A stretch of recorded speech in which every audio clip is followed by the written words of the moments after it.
What's going on, everyone? Welcome to BRAP. Sorry I'm late. Just got back from basketball practice, and it's storming here, believe it or not. It's been warmer, low 60s, high 50s. We've got a cold front moving in, so it's raining, and so there's a bit of a storm going on right now. But we are back and got a lot to talk about. And before we do that, let's officially kick off the show right now.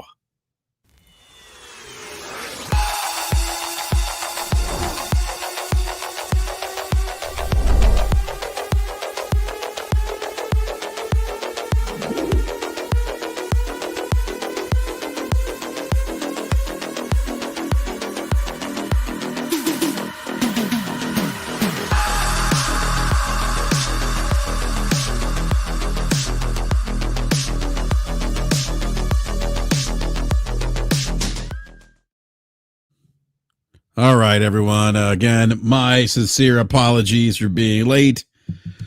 Again, basketball practice. I also have basketball practice again tomorrow.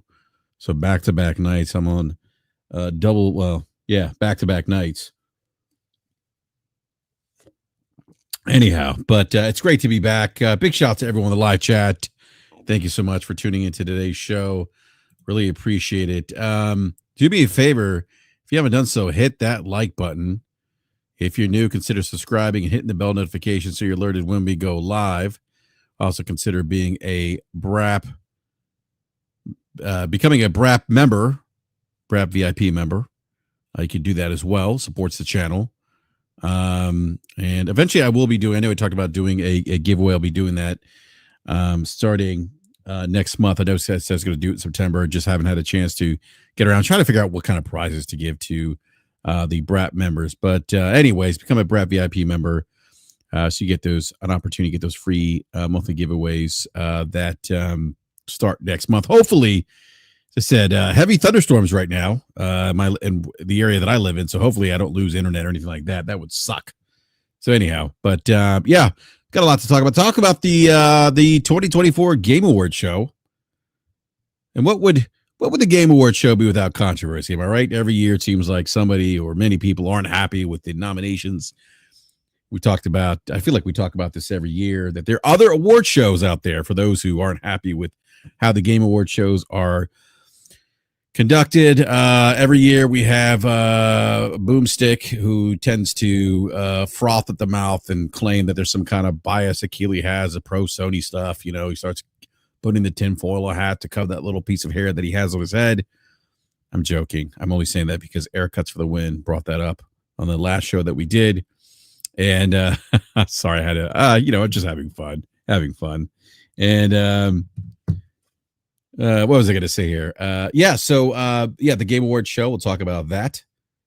That should be a good conversation. And PlayStation Portal. I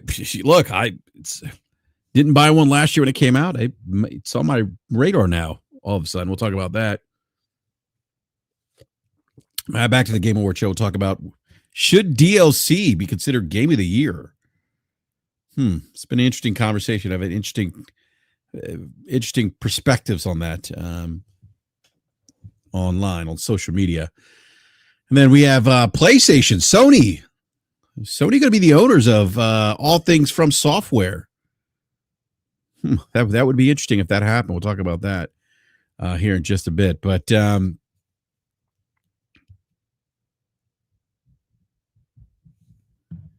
next week is Black Friday. I'll probably do a next Wednesday show. We'll discuss some of the Black Friday deals that you can find for video games and TVs, of course, because you need TVs to play video games, and hopefully you get a good TV to play a video game.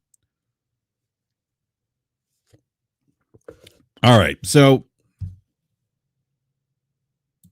I think Hamp is joining us tonight. I'm not exactly sure. I'm not sure if the other guys will be joining us. So it might be solo. I might be solo tonight. Oh, you know what? I need to do something here real quick. Need to, one sec here.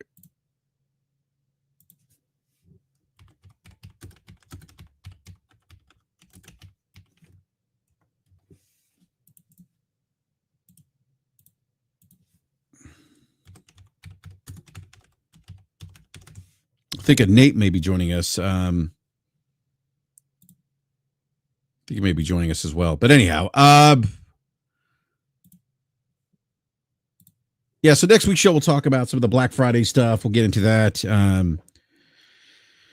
It's crazy. This year has flown by so fast. I mean, December is literally 2 weeks from now. BRAP always solo except in FromSoftware games. T-Rock's got jokes. Haha.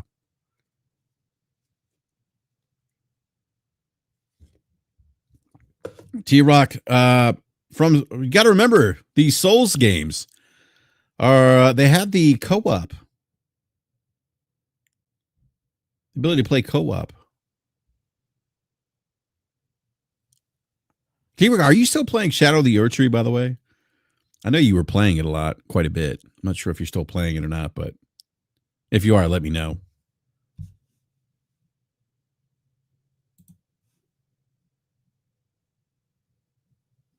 By the way, for those who don't know, I have primarily interacting on I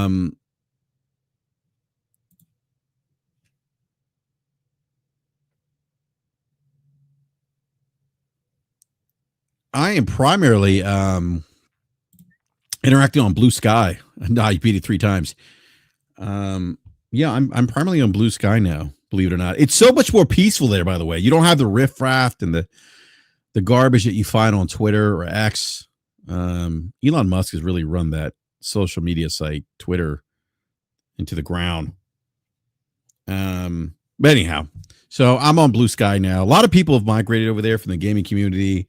It is peaceful. It is really good conversations. Mostly, I did have to block one person who didn't like that I was, that I discussed.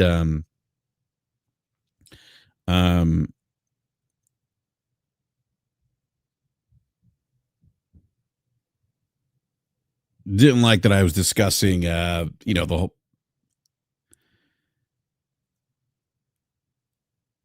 Shadow of the Erdtree being nominated for Game of the Year. He's like, that's just a dumb take. So that's the only instance I ever had that kind of dumb interaction.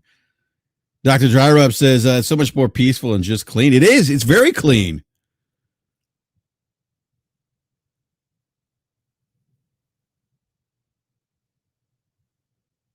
The X is like a Super 8 motel. And I feel like I'm at the Ritz-Carlton now, or the Four Seasons at Blue Sky Social. So go check it out. That's my point. Anyhow. All right. On to some gaming news. I'm still playing. Look, I've been so busy. I haven't really been playing as much video games as I like to. Been playing, still playing Black Ops 6, the campaign. I'm enjoying it. It's pretty good. I got to get back to Metaphor Refantasio. T-Rock with the $5 super chest says Blue Sky sounds like a feminine hygiene product. Oh, man, come on. I'm not going to even read. Oh, okay. Oh, T-Rock. Oh, my goodness. All right. Thank you for that super chat, T-Rock.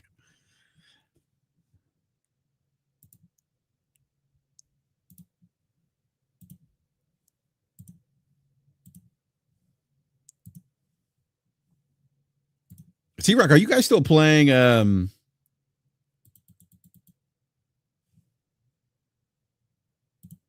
you guys still playing what's it called? Helldivers? All right. So big PlayStation news, PlayStation Portal news. I'm actually excited by this, believe it or not. Per the PlayStation blog.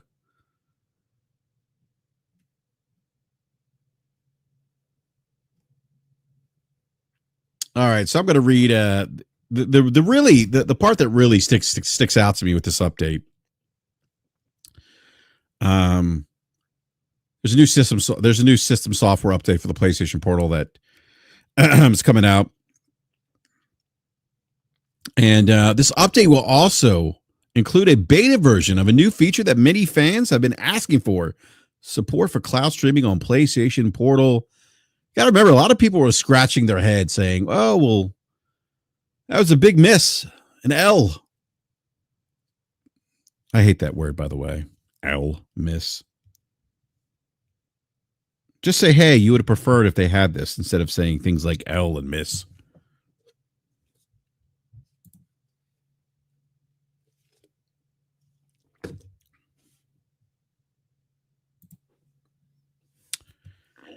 So the beta version will, as I mentioned, will include what many fans have been asking for, and support for cloud streaming on PlayStation Portal.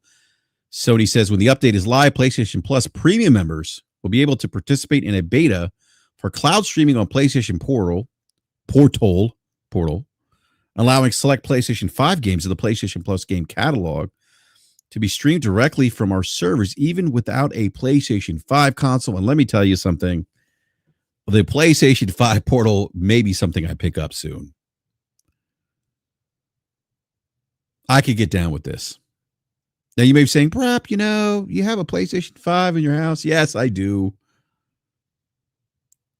But the ability to play without the need of a PlayStation 5 console is something that is attractive to me.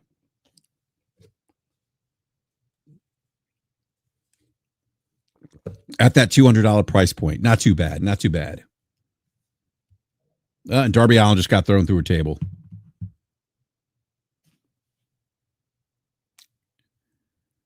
You guys might hear me. Ooh, the table didn't even break.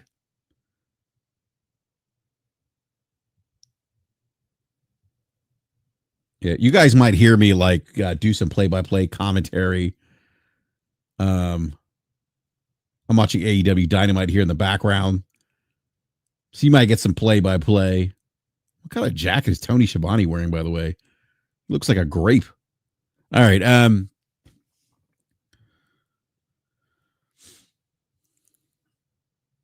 So you'll be able to cloud stream on PlayStation Portal. Again, this is in beta. Sony Systems cloud streaming beta on PlayStation Portal still an experimental offering.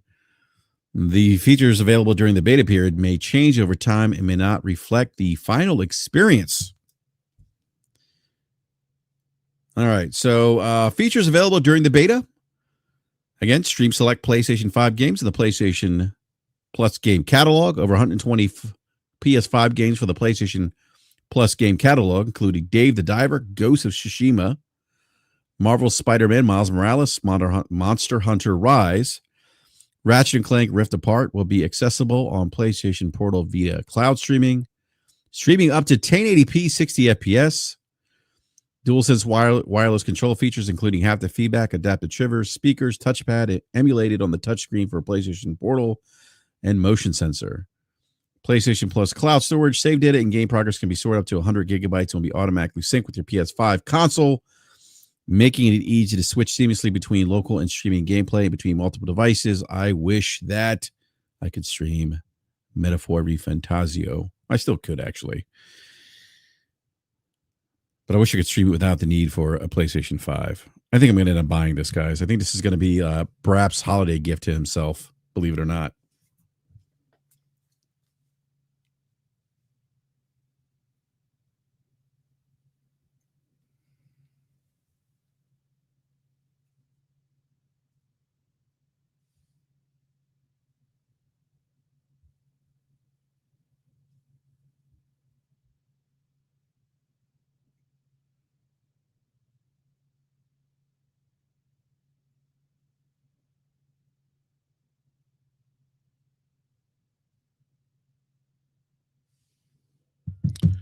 I see people saying, I played Horizon Zero Dawn Remastered to BRAP. What does that mean, T-Rock?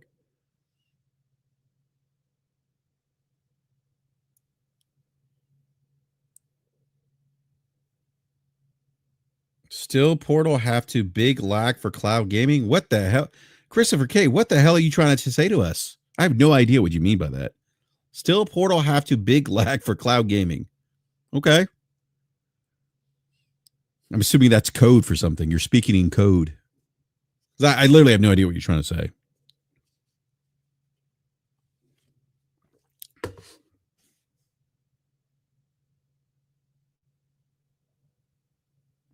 Funny how people went from cloud gaming to embracing it in such a short time. Funny how Froggy T. Wright is always stuck in console wars. And funny you're here, by the way, Froggy T. Wright. I see you've surfaced from the sewers to join us in the live chat.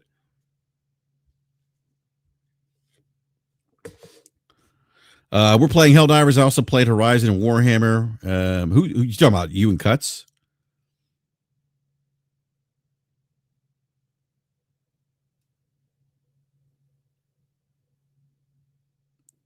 Oh, cloud gaming is not suitable for fast games. Yeah, I mean, possibly not. Yeah, we'll have to wait. We'll have to see. But yeah, I don't disagree. I mean, cloud gaming isn't ideal for first-person shooters.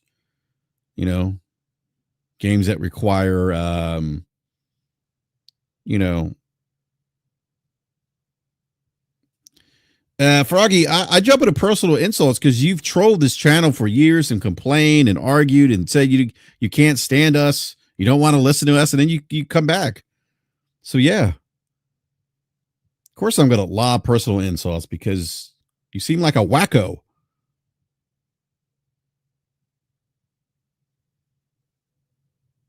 I mean, you've literally have come in here and trolled and throw temper tantrums, said crazy shit in the comment section, and now you want to like gaslight us and pretend like you didn't do those things. I didn't do it. Let me show you personal insults.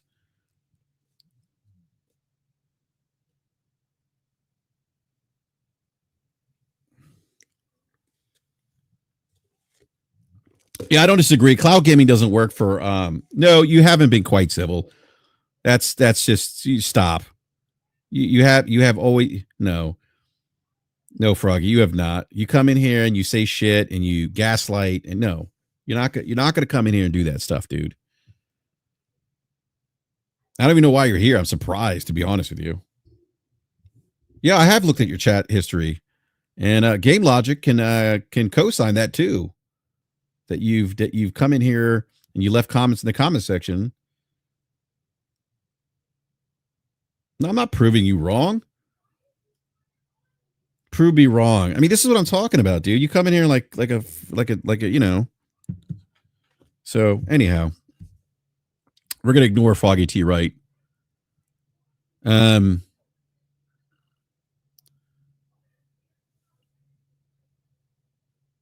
Yeah, I think for like single player experiences, maybe that's maybe the Portal's the those games would be probably more suitable for cloud streaming.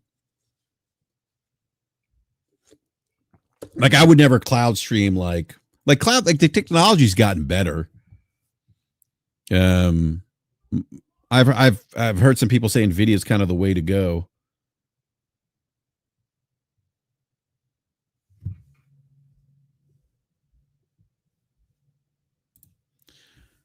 T-Rock, I co-sign this. BRAP, I've kind of lost patience with gamers. I'm tired of being nice. I'm going back my Gen X games, my Gen X roots of smashing people's feelings.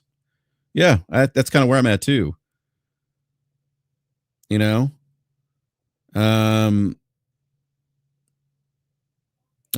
So, you know, yeah.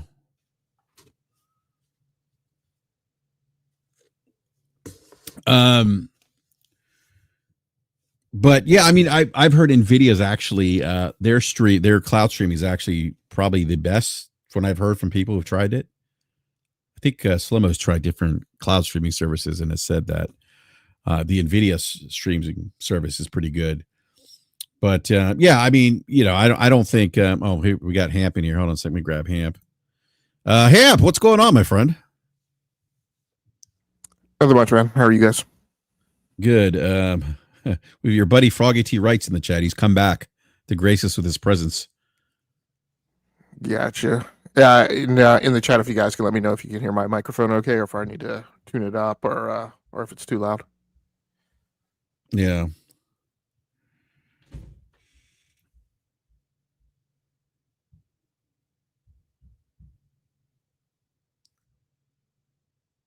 I guess I'm assuming everyone can hear it. Yeah. Okay. Everyone's saying good. All right. So yeah, Hamp. No, great to see you, man. We're discussing the PlayStation Portal beta. You don't have a PlayStation Portal, right? I don't think you have one. No, I have a real handheld. The Steam Deck. Yeah, Steam Deck LCD and the Steam Deck OLED. Hamp, you just come here flexing, man. Well, I mean, I just don't have a need for, Sony's cloud solution and Xbox's cloud solution, and Xbox's cloud solution, which only allows you to play 50 games that are not part of Game Pass after 5 years. But never mind. I'll let you finish talking about PlayStation. Oh man, you dashed my excitement. I am considering the PlayStation Portal now at $200 with this beta update because I am a PlayStation Plus member. I have access to this beta. But yeah, so I don't know if you saw the news, but the PlayStation blog did report that part of they're rolling out cloud streaming beta on PlayStation Portal. You can stream a select PS5 games in the PlayStation Plus game catalog. Over 120 PS5 games from the PlayStation Plus game catalog included Dave the Diver, Ghost of Tsushima, Marvel Spider-Man, Miles Morales, Monster Hunter Rise, Ratchet & Clank Rift Apart will be accessible on PS Portal via cloud streaming. Stream up to 1080p, 60 FPS. DualSense wireless control features include haptic feedback, adaptive triggers, speakers, touchpad, emulate on the touchscreen, and motion sensor. You'll save data and game progress can be stored up to 100 gigabytes and will automatically be synced with your PS5. So that is the cloud streaming beta that's coming out. So Brett, my question is, who is this for? That's a great question. Or maybe who asked for this? I mean, look, while prices are high and Walmart is saying they're now going to need to raise prices if the impending tariffs become true, and we already knew grocery bills and energy prices were high. Like, I just don't understand why you would roll something like this out. It's a cash grab. And an anti-consumer. Yeah, exactly. Should be free. Should have to pay for this. It should be open to everyone outside the premium tier. I mean, well, PlayStation Plus should be on every platform. It should be. That'd be very pro-consumer. It's the future. Deep Paro saying, I just checked. It's 204 games. Right now, not 120. What do you say? Dope, panic, buy, hamp like others? I'm not sure what you mean by that, Capono. Anyhow, yeah, no, honestly, though, hamp, all jokes aside, I think for $200, like I was kind of like, I don't know if this is for me, but the ability to cloud stream on a $200 device without needing the PS5, that might be something I could get into. I'm that consumer that doesn't want to spend $400, $500, $600 on a handheld device. That's just, I'm not that consumer who that device is for. But then, but then my question is, why then do you want to pay $200? Why then do you want to pay any amount for any handheld device? I'm sorry. Why do I want to what? I didn't get the. I'm sorry. I didn't hear. Why then pay any amount for any handheld device? Because $200 for me would be like a nice kind of dipping my toes in the pool. I'm okay with that. Okay, so it's an ecosystem buy. It's not really a consumer requirement buy. You're not trying to fill a capability gap to be able to do something that you can't do. It's you're entrenched in the ecosystem. Yeah, exactly. And you're willing and fine to invest in it, right? To have other devices to consume. Yeah, exactly. To have my PlayStation catalog, exactly. See, that's how we go about having a conversation on this channel, to simply arrive at an honest answer. Right? It's a lack of presence of cap, right? It's a lack of presence of disingenuous, right? Yeah. Right, assertions about why you shouldn't buy something, right? So yeah, we're all good, man. Have at it. Look. As somebody who is heavily investing in, I'm not toe dipping. I am diving both feet first into the Apple ecosystem. You've done a cannonball. I'm not about to question why somebody wants to buy a PlayStation Portal. Yeah, no, it very much is an ecosystem buy. Like, you're right. Like I like the idea of the Portal. I thought it was cool to have to complement the PlayStation 5 hardware that you have in your house. I would have liked, and I know other people voice this, it would have been nice to have cloud streaming, to be able to stream games without the PlayStation 5. But for me, I'm like, okay, but it's the price point too, $200. I'm like, okay, that's not outside what I would, that's not more than I would care to pay for, a streaming handheld device. I think that's reasonably priced. The PlayStation DualSense is what, about 150, so now with this added feature benefit, I'm like, oh, okay, like this is something I could add to my like you said, the ecosystem, PlayStation 5 ecosystem, which is which again, I understand this is not going to be for everyone, someone says audio or just me. What do you mean by audio? Hopefully everyone can hear us okay.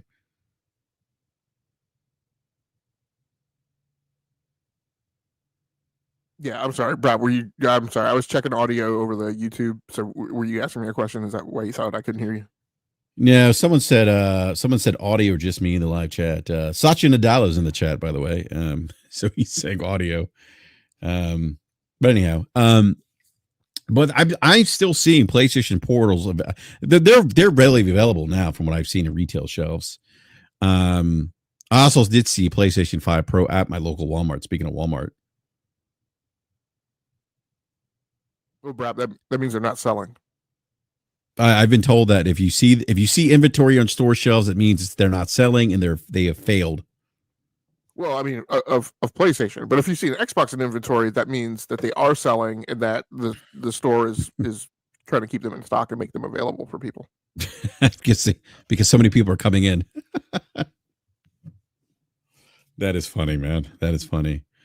What about you, Hamp? I mean, is this something? I mean, I know you mentioned you have a real streaming device, but now I don't remember. Do you have a PlayStation 5 again? No, you don't. Do you? I do not. No. Okay, so this wouldn't be for you then. Correct. It would not. Yeah. Okay. Yeah, I may. Even if I did have a PlayStation 5, it wouldn't be for me. I mean, when I had a PlayStation 5, I wasn't interested in the PlayStation Portal. I'm glad. So for me, when I had a PlayStation 5, I was not deeply entrenched in the ecosystem. Like some other people are. And I don't have any problems with that. I get, and I have drawn analogies to the fact that there are consumers, that there are gaming consumers that for them, the PlayStation ecosystem is very much like people who dive deep into the Apple ecosystem, and they are fine, just like we talked about a few minutes before. They are fine buying an additional thing to be entrenched in that ecosystem and have different ways of sipping from the fountain, right? Apple is about to roll out a not quite iPad type device that is designed to sit in your kitchen, and will be, integrated with a smart speaker, right? Is this like the Amazon one that I have that hangs on a wall? Looks like a picture frame. like the Amazon show. Supposedly, that's what I have. It is. Okay. And the speculation is that even though the thing's going to be slightly pricier than its competition, right? But I've listened to several podcasts this week, and I've heard like lots of people, even the Apple ecosystem, who are like, oh yeah, like it's going to be like a barely smart screen, right? That it's going to be responsive as you stand away from it. It's going to have like kind of a big picture mode set of data on it, and as you get closer to it, supposedly, right, that could potentially change. But it's really going to be like a big status board, and it's not going to do that much. It's not clear whether or not. And I hear the point is, I hear lots of people who are in the Apple ecosystem are saying, "Oh yeah, I do that." Maybe it connects to my phone. Maybe I can control what's on the screen with my phone. Like so I get it, right? But for me, and that is actually, this is very analogous to, like, since the iPhone came out, I've been 1 foot in the Apple ecosystem, 1 foot out, and that's the same way I would describe. So I've been a hybrid Android and iOS user, and I was the same way with regards to the PlayStation. I wasn't all in on that ecosystem. It was just one ecosystem of many that I participated in. So for me, the portal wasn't a thing. Yeah, I'm going to go back to the Amazon show real quick because that's what it's called, right, Hamp? I think you said that's what it's called. The Echo Show, yeah. Yeah, I should know this because I have one hanging in my kitchen. But No, I mean, like they are. I mean, it's a great device. I mean, I love it. You know, but I think people, you know, we talked about this on this show. People talk about like mature markets, right? Oh, the console market's mature. It's, you know, it's not. There's no growth. I'm like, no, there's growth. There's growth in the sense, and I forget that blog that you pointed me to. They talked about mature markets, especially in like the cell phone industry. We don't really people really don't harp on the cell phone industry as much as they do the console market. And I think obviously because they're pushing narratives or talking points, but that's one of the things I remember reading that with mature markets, you tend to sell additional products and goods to people who are in that ecosystem or in that market. But, you know, and so the Portal or the Amazon Echo Show would be examples. And then the Apple device you just described would be another example of that. Yeah, I mean, again, you know, one of the falsehoods in the gaming narrative on that other site, which I don't normally log into anymore unless BRAP is dropping a StreamYard link for me over there. One of the disingenuous conversations is there's this constant like attempt to shame people by a bunch of Luddites. You know, I'm like, look, just because, you know, just because you go out and you buy like the baseline 4-door coupe and don't buy, you know, the GPS system with the you know 10, 12, 15-inch display right in the big electronics package, and you want to talk about how that's wasteful, like you need to understand you're just not the same type of consumer as other people. Like I often talk about my father-in-law. Look, I love him to death, but my father-in-law will literally drive to the other side of town to get gas that's like 5 cents cheaper. Now, my lifestyle, I've never understood that, right? And I'm like, look, my time is valuable, and I'm pretty sure that I make enough money an hour per hour that it's actually more expensive for me to take the time to drive to the other side of town, right? So, like again, just understand you're not the same consumer. You and I have talked before. I will pay money for something to be convenient, right? Because that's a value to me. So as you're not waiting in lines at the amusement park. I'm not, and I'm not getting bad seats. Look, if we're getting bad seats, if we weren't fast enough off the jump to get good tickets to the opera, to the Broadway show, we're just not going. Like, we'll just wait. I'll go to another Broadway show, right? So again, you know, people just need to understand that there's different types of consumers. There are consumers who like try and participate in a hobby, and they try to go about it like the cheapest way possible. For years in the PC space, we had we we live in a bonga time on the PC side right now. Like you go out and you buy, like this is the thing that flabbergasted me while we're drawing analogies. People are belly aching and moaning about the 9800X 3D part from AMD because it's $50 cheaper. It's $50 more expensive than the 7800X 3D, I think, went on sale.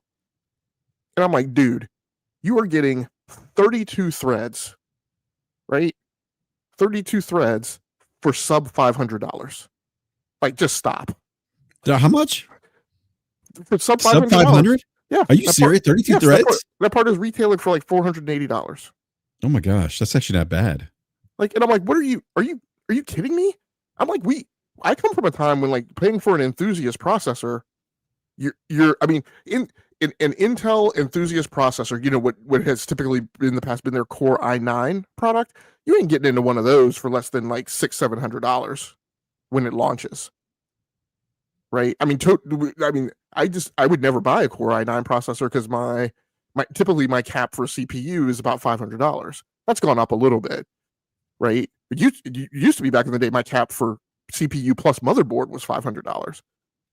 So I'm like, you're getting this part for under $500 and you're belly aching because it's $30 MSRP over the last. Stop, right? So again, but by the same token, like you roll the clock back 20 years ago, there were people who bought Celeron processors, like these bargain basement cheap sub $200 parts, and then would just overclock the heck out of them. I feel judged. You know, and get, you know, maybe not necessarily Pentium 3, Pentium 4 performance, but like a hell of a lot more performance than they had paid for. Right. That's why the overclocking scene used to be like such a big thing, you know? So, you know, but Capono, I am talking about the X3D part. I'm talking about the 9800 X3D. So, so I don't know. Like there are obviously people who try and go about their hobbies and try and go about it the cheapest way possible. But there are other people who are just like, I can't. But my philosophy back in the day was like, I can't be bothered to overclock. I used to overclock, right? But there's problems with overclocking. Your problem with overclocking is then when you start getting bugs and defects. Yes, Capono.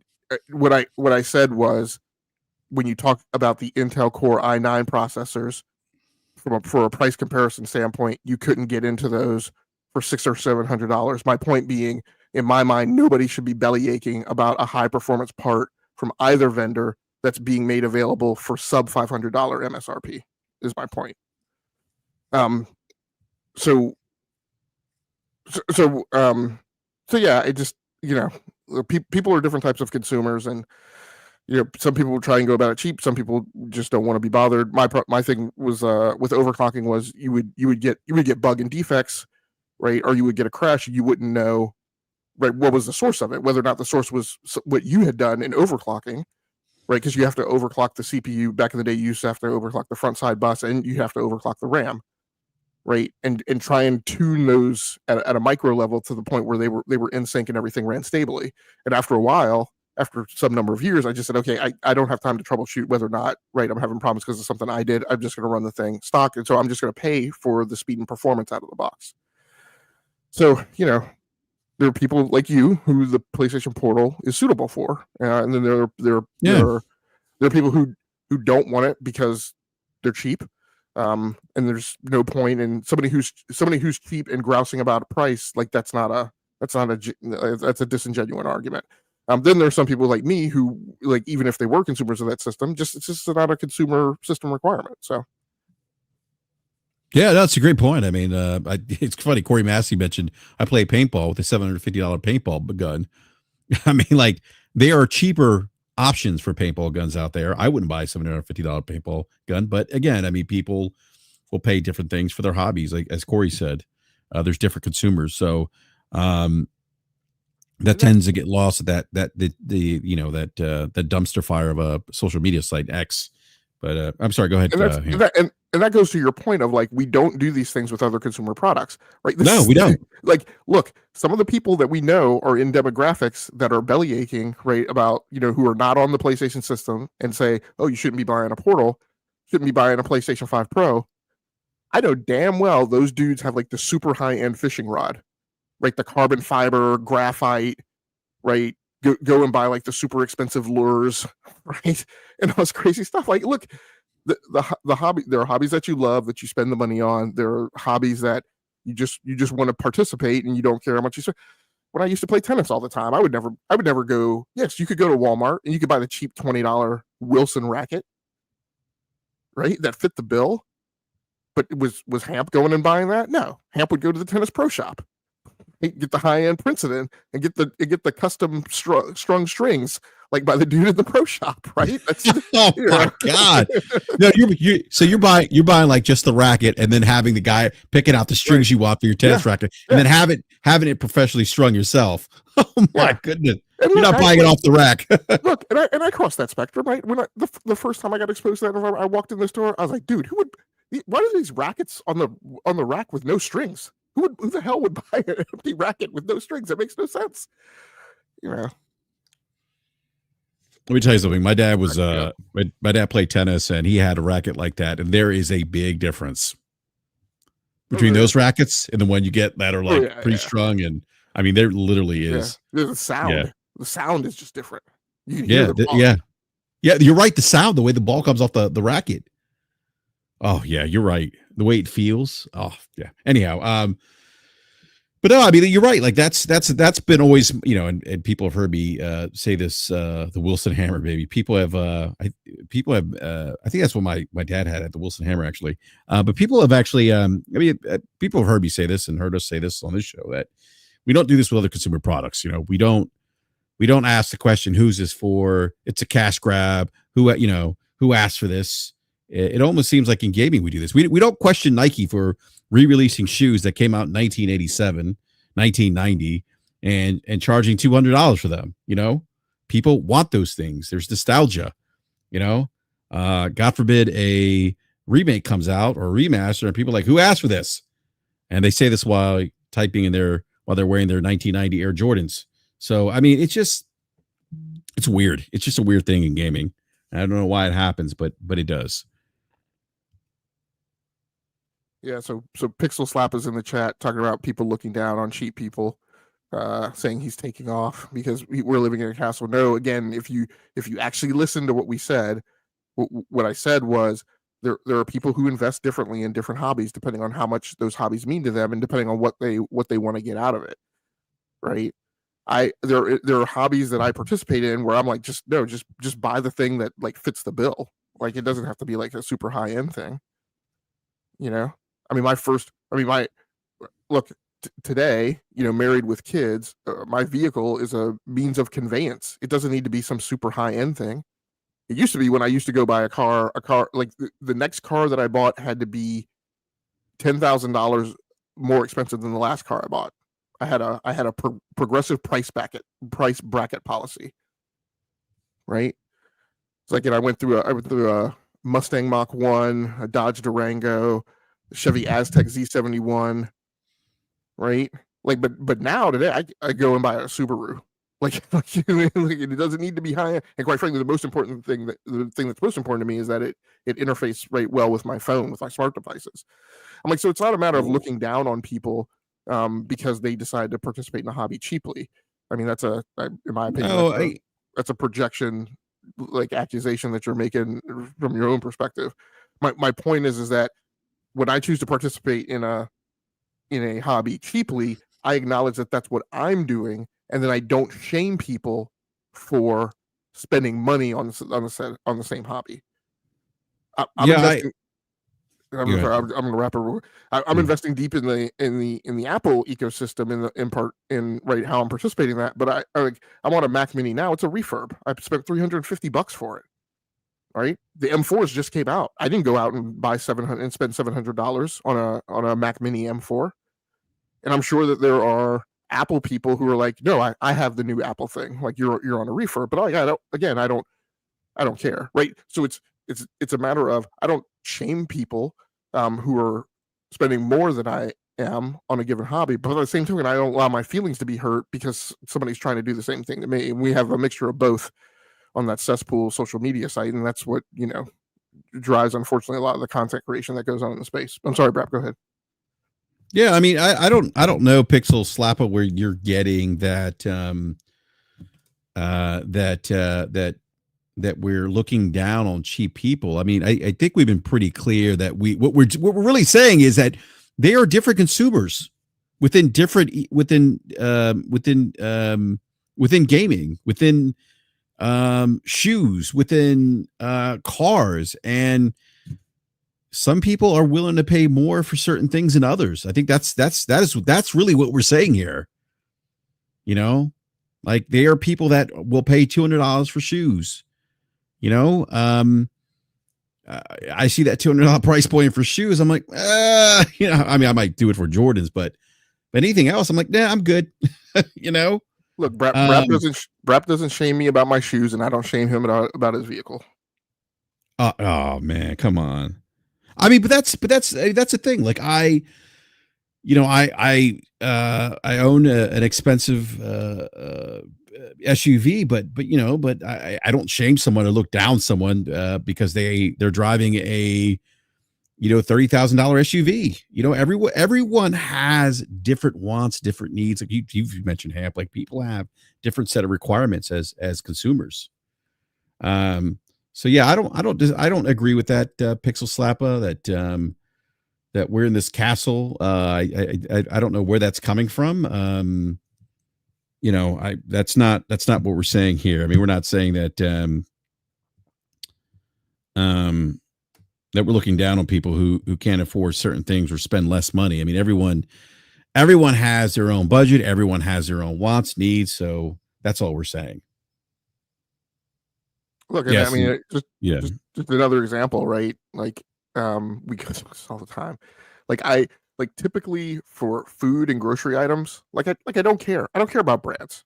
I'm like, look, I just want a thing, just get whatever brand, right? Yeah. The Instacart, the Instacart person or the Walmart person is like, oh, they don't have this. I'm like, dude, just get anything. Like, it doesn't matter. My wife does care about brands, and it drives me nuts. so my marriage now is like, look, if you want me to get something for you in the store, you care about brands, you need to have an app that tells me what aisle it is on and like where in the aisle it is, because I'm not looking for brands. Like, if you want a specific brand, you need to like laser target me into the thing, because I don't know about the brands of the thing that you want, right? So, you know, she cares about brands I don't. We'll spend more money from brands than I won't. I'm sorry. Yeah. No, I also think part of I think Pixel Slappa responded the way he did. I'm looking at his X account. He's like I think he's been on Boom Show. So, and he's a lot of his stuff is Xbox centric that he's posting. So I think that's part of the why he responded the way he did. Yeah. It's just complex. Like, look, Slow-Mo would be on here shaming me if I was talking about a monitor that I had that I really liked, and it wasn't an IPS panel. And I have well, first of all, I have a bunch of monitors, but I have bought some monitors that are not IPS panels, because at the time that I bought them, IPS panels for that specific parameter of monitor, like a 34-inch ultra wide curved screen monitor, an IPS panel was like either ridiculously expensive or just wasn't even available. Right. And so my pattern of life is, okay, maybe I'll eventually get an IPS panel when they come down to within my price range. Right. But by the same token, like we were just talking, I'm not buying a Core i5. Look, I get it. Like, there are lots of people for them. Core i5 is the sweet spot, right? Hamp's not buying a Core i5. Right? I'm not going to shame you though if your machine is built on a Core i5. So I don't know. It's just so weird that we're not acceptable. The companies make a spread of products because there are different consumers. Exactly. I mean, that's thank you. And that's it. It's like cars, you have different entry levels. You have the S model, the SX model, I mean, there's different, like I have a Yukon, you have the Yukon, I forget what it is, the ST or SL, whatever. And then you have the Denali, you have, you just have, this is, you just have different tiers for different consumers and products. To me, Sam C's got it right. Some people just have the blame mentality instead of looking inwards. Like, part of the problem of this content creation circuit is everybody is so externalized, right? I have, people, I play a thing because people have to see what I'm playing, right? I have to be judgmental about a thing. I have to assert that my opinion on a thing is the one that matters, right? Instead of just saying, hey, maybe a game's just not for you. Or maybe a consumer product isn't for you. It's okay. It's just weird. That was kind of a weird comment. But I can't say I'm surprised given the circles he runs in. So and look, here's my thing, right? With Twitter, look, if the bots are going to follow me, right, with the made up thirst trap accounts, at least like, you script kiddies, put some freaking pictures in their profiles. Right? It used to be the thirst trap bots would follow me and there'd be like at least a couple dozen posts, right, of sexy pics. Now there's like nothing. It's just like you go and it's like their name. And I'm like, this, like, I don't know. I digress. Yeah, no, I hear you. What is going on here? Hold on a sec here. I'm sorry. Go ahead, Hamp. Sorry, I was trying to pull something up. Yeah, I was talking about sexy bots. Now I'm looking at never mind. I won't get political tonight. I don't know. Hey, I need to start a wrestling company so I can be appointed a cabinet position. Man. So look, we're talking about news. Xbox Game Pass Ultimate subscribers can now stream select games from their own library via cloud gaming. Yeah. The Game Pass, they announced this about they announced this a while ago, right? They announced this 5 years ago. I was going to say 5 years ago. They didn't announce it. 5 years ago. Okay, look, Xbox Cloud Gaming back then, Project X started rolling out, right? And people started asking, "Hey, I have a game in my library. Why can't I'm a Game Pass Ultimate subscriber. Why can't I play it on Project X?" The answer came out, well, because that game, while it's in your library, isn't actually on Game Pass. And the entitlement for cloud streaming is actually built around the games that are in Game Pass. So then it was hinted that, yeah, we're going to work on that, and eventually you are going to be able to play at least some of your games via Game Pass. And so what trickled out over the several years is onesie twosie games would pop up that were in your library that weren't in Game Pass that you were able to play, but it wasn't like a programmatic entitlement. And so this year we started hearing commitments that, hey, no, we're going to do this, we're going to enable it. And so it just recently rolled out. So over on Eurogamer, they posted 5 years after announcing the feature was on the way, Microsoft has finally launched the ability for Xbox Game Pass Ultimate members to play select games they already own outside the Xbox Game Pass library via cloud streaming.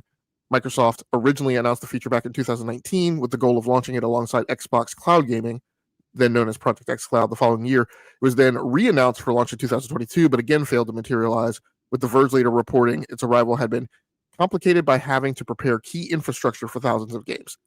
So what this has always sounded like to me is very much along the same lines as, why can't I change my PSN ID?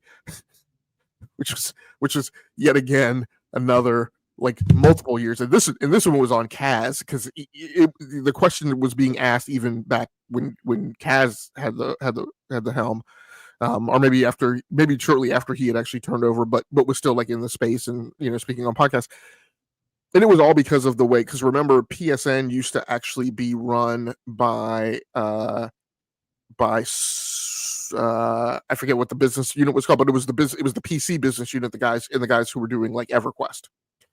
And so PSN network infrastructure was stood up on Sony's PC gaming infrastructure initially. And actually that network division, if people remember, this was before the great PlayStation Network crash of 2011, was actually in a separate division and managed separately. And then if you know anything about Sony corporate history, remember that before Kaz, the big problem with the culture is they were very Microsoft-like, and maybe even more so. They were very divisive, very competitive, very I got a secret. That's why you would have things like the PlayStation 3 rolling out that was freaking incompatible with Bravia TVs. Right? So they were rife with infighting. And so the causality behind that was from a software perspective, however they had wired PSN IDs in conjunction with accounting and their payment system was so entangled and hard coded that changing your PSN ID back then was like a huge technology problem. And that's what this sounds like. This sounds like however they wired. Remember back, I think last year or maybe the year before, when there was a big Xbox outage, and there were all these claims about DRM, and I explained, well, no, there's IDAM and entitlements and linkage to payment systems and this whole thing, and what that leads to is different manners of authentication and access for different services that you have available and your entitlements and how you're recognized within the systems across the fabric. So what this sounds like to me is however licensing and entitlements and access were wired, they were wired for Game Pass, and therefore it made it difficult to cross-connect it and make it compatible with however just generic title access was set up. And so what they've probably had to do, they've probably had to recode and stand up different foundational infrastructure and architecture within the enterprise to make these things either homogenous and have a degree of commonality around them and have them exist in the same system, or create the APIs and the crosstalk that allow them to interoperate. So I think that's what's been behind all this whole convoluted thing. And again, messaging has been problematic, mostly on in this instance on Microsoft. At least in this instance on Microsoft, they were just silent about it. Whereas where Microsoft and Sony have gotten themselves into problems before has been when executives have yapped about it, with a bunch of bullshit. Yeah. But yeah, but I mean, at least somewhat it's available now. Like I said, it's 50 games, which, I mean, if you're a Game Pass Ultimate subscriber, there shouldn't be a ton of gaps.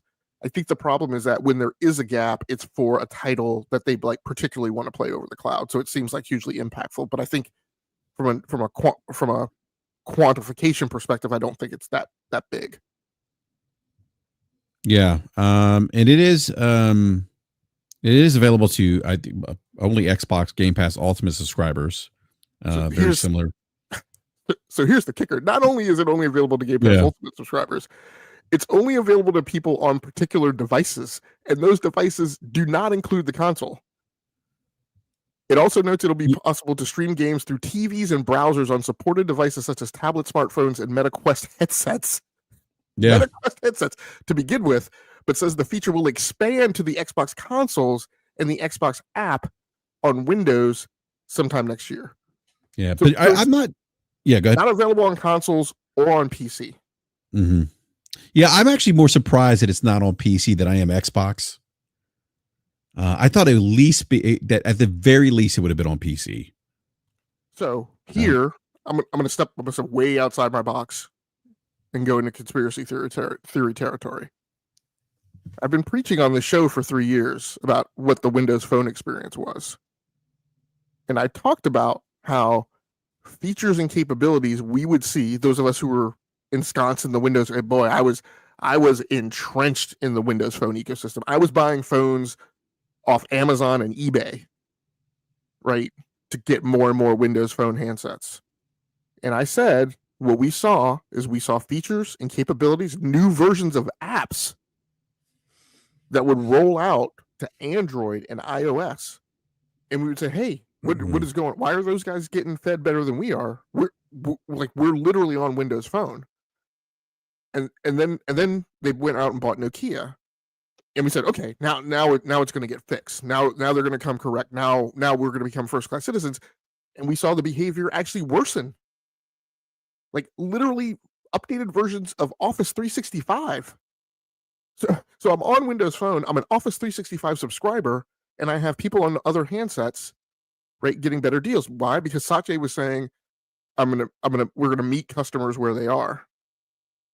Now, sit here and try and tell me that this is not an instance of a Xbox service getting preferential treatment going to people who are not on the console, because the console is only 27 million plus or so install base. And that this whole thing of every screen is an Xbox, tell me that this is not an instance of them actually acting upon that marketing campaign, which maybe people are convincing themselves was just fluff and vaporware, right? But they weren't really sincere about it. Because this is an instance of a capability going to those other TVs, browsers, other screens, that every one of which is an Xbox, but not you guys who have invested $500 in the console, or not even people who are, again, going back to the argument of, oh, well, MAU's important. Every person who's consuming an Xbox game on PC, right, is an Xbox person. Well, those Xbox people can't stream their games to the cloud that they've paid for.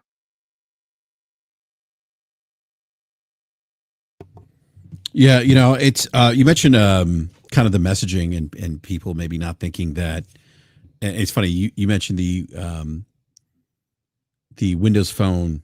You mentioned Windows Phone as an example. You've been saying, and you have been saying that for years, that, and you're right. Like the Xbox console per se has not been getting the treatment that you would imagine it would. And I think this is just another example of that. And Phil's talked about kind of the, like the interview he last did, what is an Xbox, right? And part of that is expanding Xbox outside the boundaries of a walled garden or a console. He's talked about that, and bringing the Xbox experience to, Sarah Bond said every screen's an Xbox. I kind of joke around about that, and I have two LCD screens in my vehicle, and I'm like, are those Xboxes? I joke, but that's what's happening here. That's what's happening. I mean, that is the direction they're going. So think you said next year, right? Is when the cloud streaming is coming to Xbox and Windows, right? So sometime next year. Okay, so they haven't given us a definitive date. Just sometime next year, then. Okay, right. Gotcha. Okay, Because that always goes well when we hear that from Xbox. yeah. Some of the games, including Balatro, Baldur's Gate 3, and a variety of Final Fantasy titles and Hogwarts Legacy are available. I've thought about maybe getting Baldur's Gate 3 on Xbox to try this out, but I'm probably not going to do that. Maybe Balatro. I've been interested in trying. Like I've seen some people talk about that game. Have you played Balatro, by the way? All right, let's not. I love him like a brother, but let's not do a Forte. It's Balatro. I'm sorry, Balatro. Sorry about that. I love you, Forte. If you listen to me, yeah, Balatro. I sound like Forte's rubbing off of me.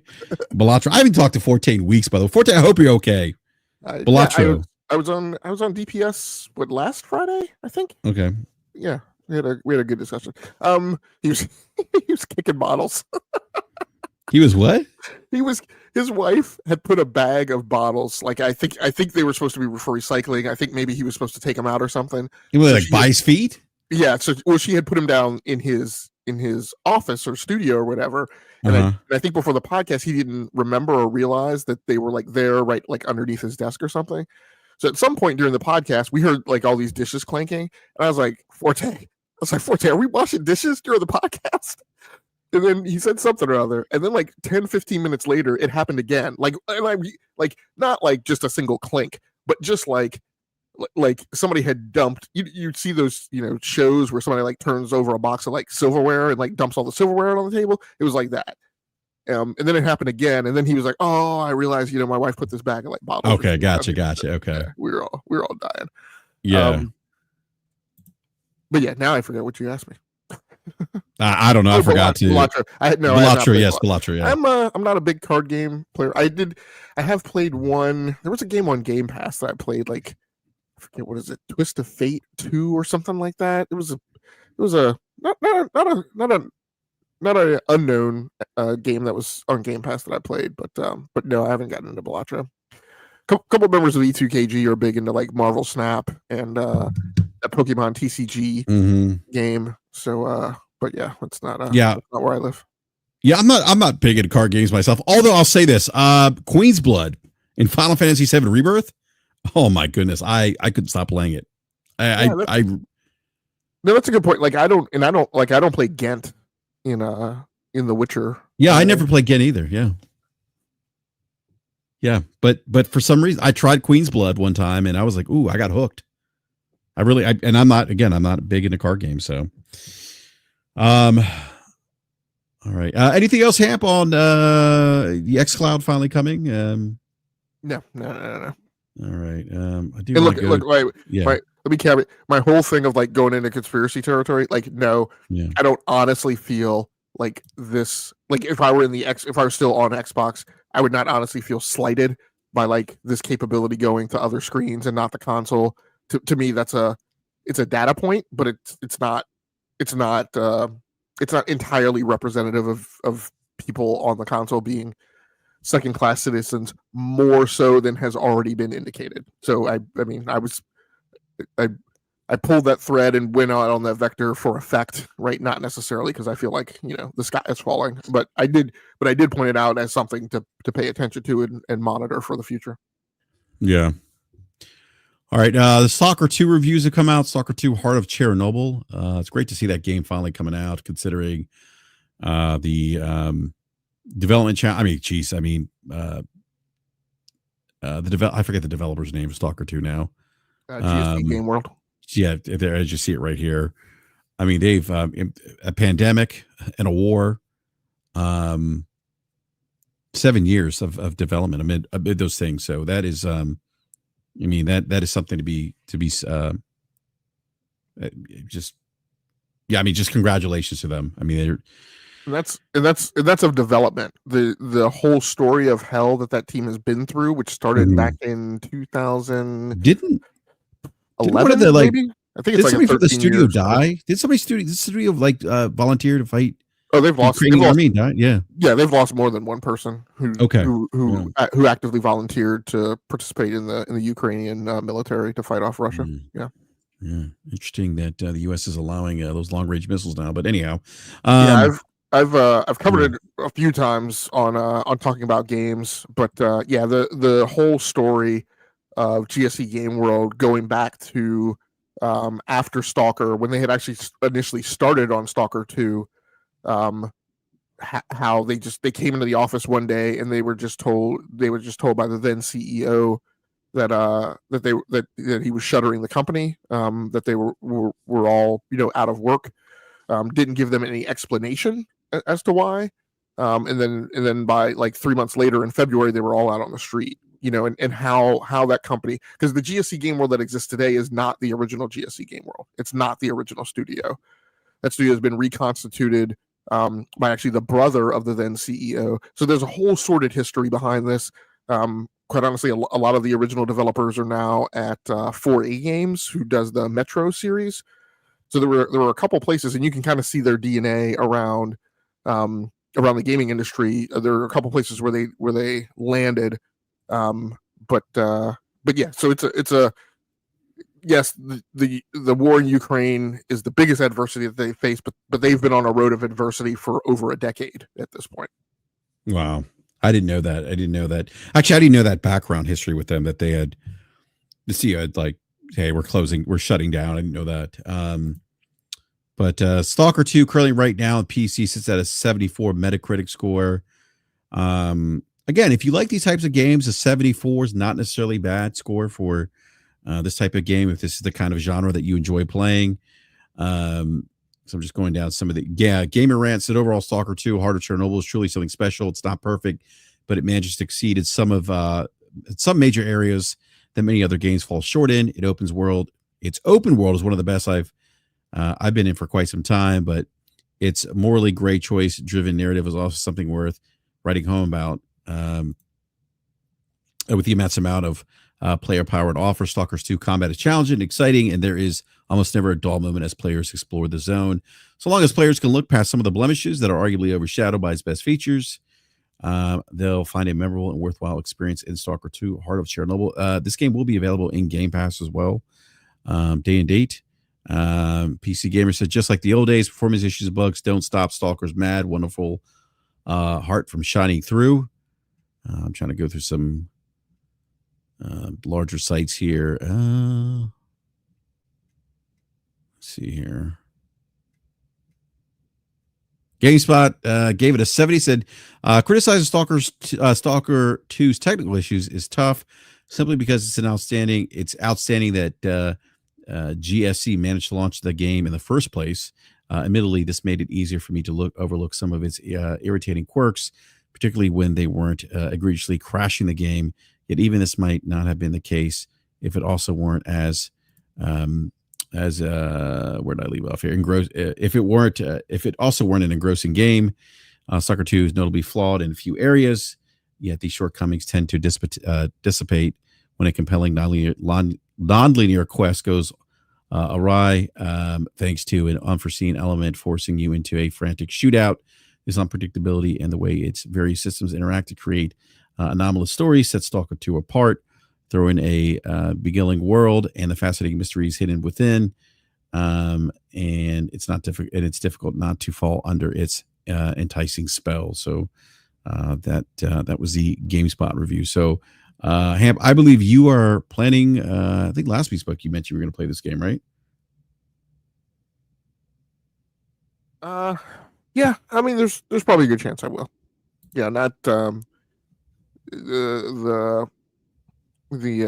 critic reviews that I'm seeing wouldn't encourage me to get down out of my seat. But somebody mentioned in the chat on Steam, the Steam community reviews are trending a lot higher, and I put my implicit trust and faith in the Steam community. So yeah, there's a good chance that I'll go after this one, particularly because the game that was my target, Microsoft Flight Simulator 2024, is sitting at a mostly negative on Steam and is having what is to me an almost inexplicable launch that I just don't Oh, I meant to ask you about that. Thank you for bringing that up. I was going to ask you if you played it. Flight Simulator 2024? No, hell no. Yeah, no. Because I know it came out, and I saw other people excited and pulling out their whatever I don't know their flight controls. So I meant to ask you if you played it, but I wasn't aware that the Steam reviews weren't good.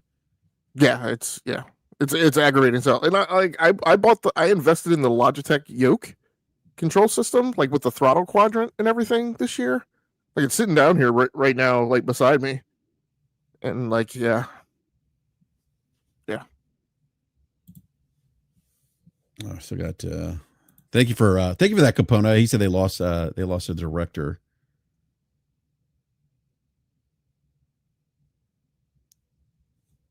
All right. I do want to go to. Give me a second here.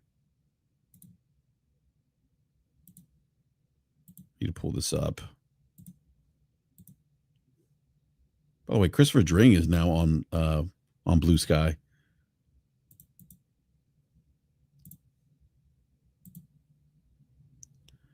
All right, Hamp. FromSoftware parent company. I can never pronounce this. Kadokawa? Did I pronounce that correctly? Parent company Kadokawa confirms buyout interest from Sony. This is an article from GameIndustry.biz. Although Shinobi had some interesting things to say about this on Twitter. Sony sent the firm a letter of intent to acquire its shares, but no decision has been made at this time. CEO says FromSoftware and Spike Chunsoft's parent company Kadokawa has confirmed that Sony has issued a letter of intent to acquire them. The statement is posted on the firm's website, is signed by CEO Takashi Natsuno, following a Reuters report earlier this week that Sony was in talks to acquire Kadokawa. There are some articles on the acquisition of Kadokawa Corporation here and after the company by Sony Group Incorporated. The statement read, however, this information is not announced by the company. The company has received an initial letter of intent to acquire the company shares, but no decision has been made at this time. If there are any facts that should be announced in the future, we'll make an announcement in a timely and appropriate manner. Reuters reported yesterday that the acquisition talks were ongoing between the two firms, according to two anonymous sources the publication talked to. Following the story, Kadokawa shares soared, reaching an all-time high. In addition to FromSoftware and Spike Chunsoft, Kadokawa also owns Octopath Traveler co-developer Acquire and RPG maker firm Gotcha Games. So Sony already owns around 40% of FromSoftware, which is owned by Kadokawa at 70%, and Tencent by Tencent at 16.5%. So I do remember that Sony did own some of it, and I don't know, Logic. What do you think of this? Kadokawa does a lot of outside of owning FromSoftware. They do some stuff, some anime stuff too, if I'm not mistaken, right? Yeah, I mean, there's a lot of thinking out there that feels like this is much more so a cornering the anime and manga market. That's what I thought. Yeah. I think obviously there's been a lot of emphasis or discussion around FromSoftware, but I do agree. I think it's more about that. Leave it to gamers to try and make every news story all about them. Exactly. Yeah, I mean, because Sony Crunchyroll, and go ahead. Yeah, because you're right, because Sony has gone out and they've acquired Crunchyroll and what is it, Funimation? Yeah, Funimation, I believe. Yeah, and this is a Sony acquisition. It's not a PlayStation acquisition. They're not talking about any element yet being folded into the PlayStation SIE structure. Although it wouldn't surprise me if if that happens, but that's not what's under discussion. I mean, it hasn't been revealed. That's what's under discussion right now. Mm-hmm. I think what was actually I'm on Twitter. What was Hogue saying about this acquisition? That it's illegal. Oh, really? I didn't. No. I'm just making that up. I don't know. The irony if he said that, but no, I don't know. Yeah. But no, I think you're right. Like, I think it's not just. I mean, obviously, the emphasis is on FromSoftware, but I think it's bigger than that. I think it's the anime, the manga stuff. They have Crunchyroll, Funimation, and they already have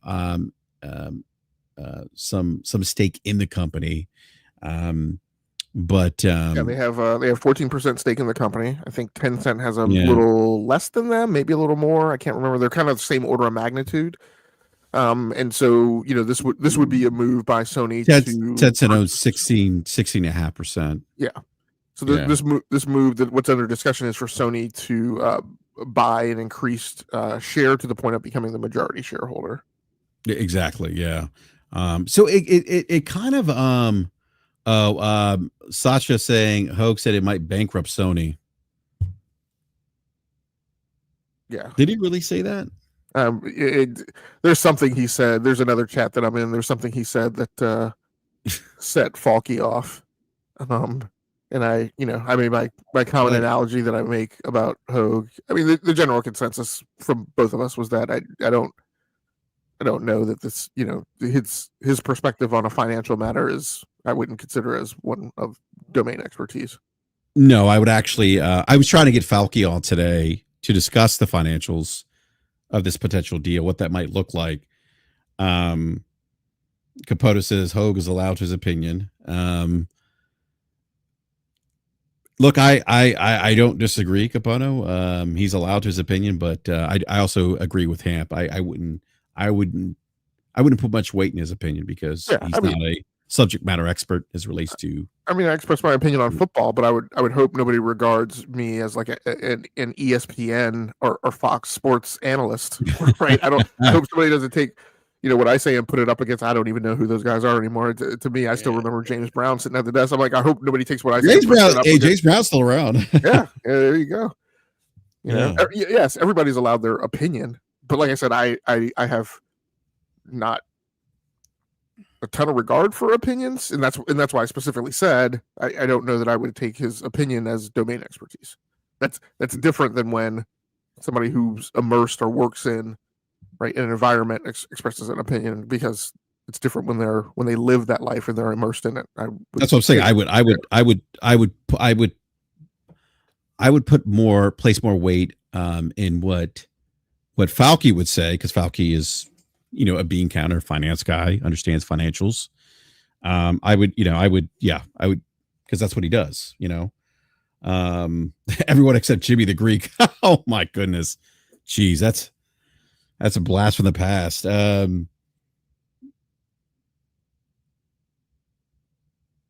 owns 14% of From and 2% of Kadokawa. Okay, thank you for that breakdown, Eric. I appreciate that.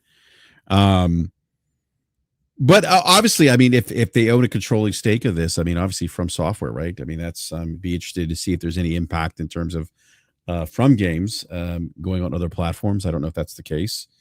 Maybe you guys would finally get that remake you keep belly aching about, and I can stop hearing you guys complain about it.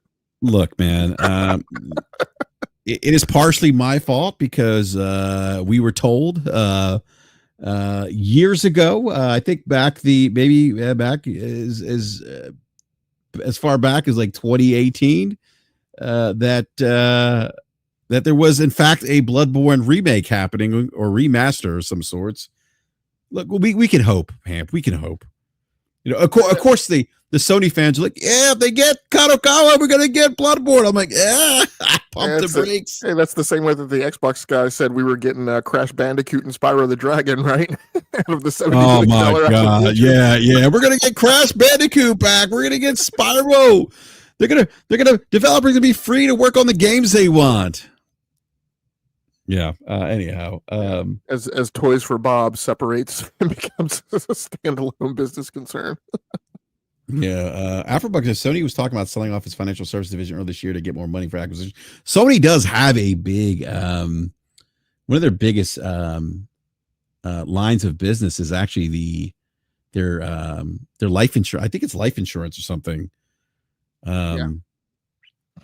So. And remember how I've talked about with Xbox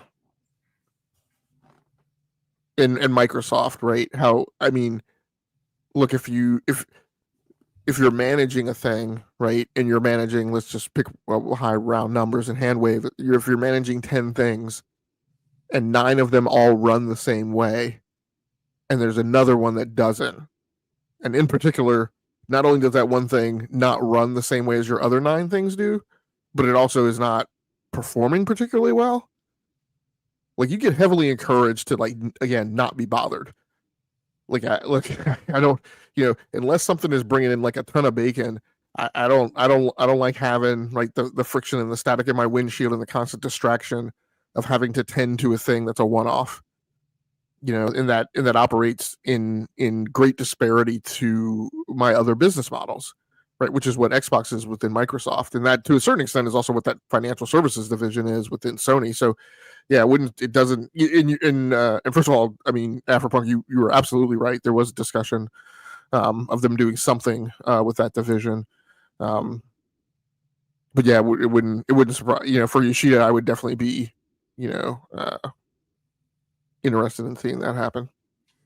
Yeah. And again, I mean, I know we talked about the I know gamers are really focused on FromSoftware, and I know we just talked about this, but I think the big thing is really, I think for Sony, just strengthening its position in that anime and manga space. I mean, Kadokawa is really big in the anime and manga industry. And then Sony already owns the streaming services we mentioned, like Crunchyroll, excuse me, and Funimation. So that would, I guess, solidify Sony's presence in that space. And then obviously, like, there's that, obviously there's the game piece of that too, FromSoftware. And I think, like, hasn't Totoki talked about like using like, I'll grab a Nate here real quick. Well, welcome to Nate to the show real quick. Hey, what's going on, Nate? But didn't Totoki talk about like leveraging, we talk about like the metaverse, leveraging IP for movies, video games. Did he talk about that?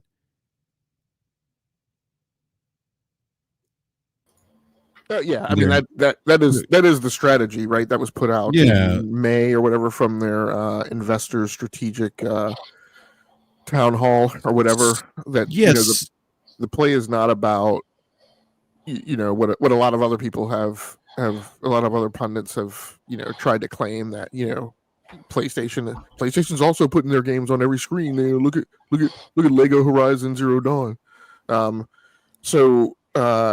No, what they briefed is that their intended strategy is about a lot of location specific integrated content that they've found success by taking their gaming IPs and putting them in other media formats such as television series. You're looking at The Last of Us.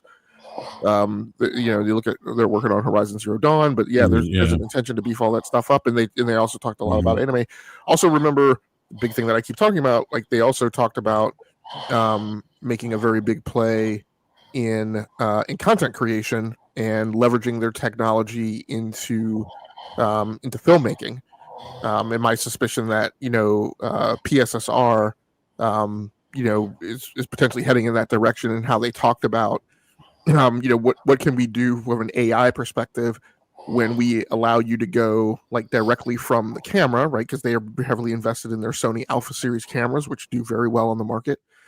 What happens if you can do, for people who are invested in that workflow of like, you take pictures on the camera, you get those pictures onto your Mac, you get those pictures from your Mac hard drive into Adobe, right? And then you have a whole workflow, right, to create that content creation. Same thing for video.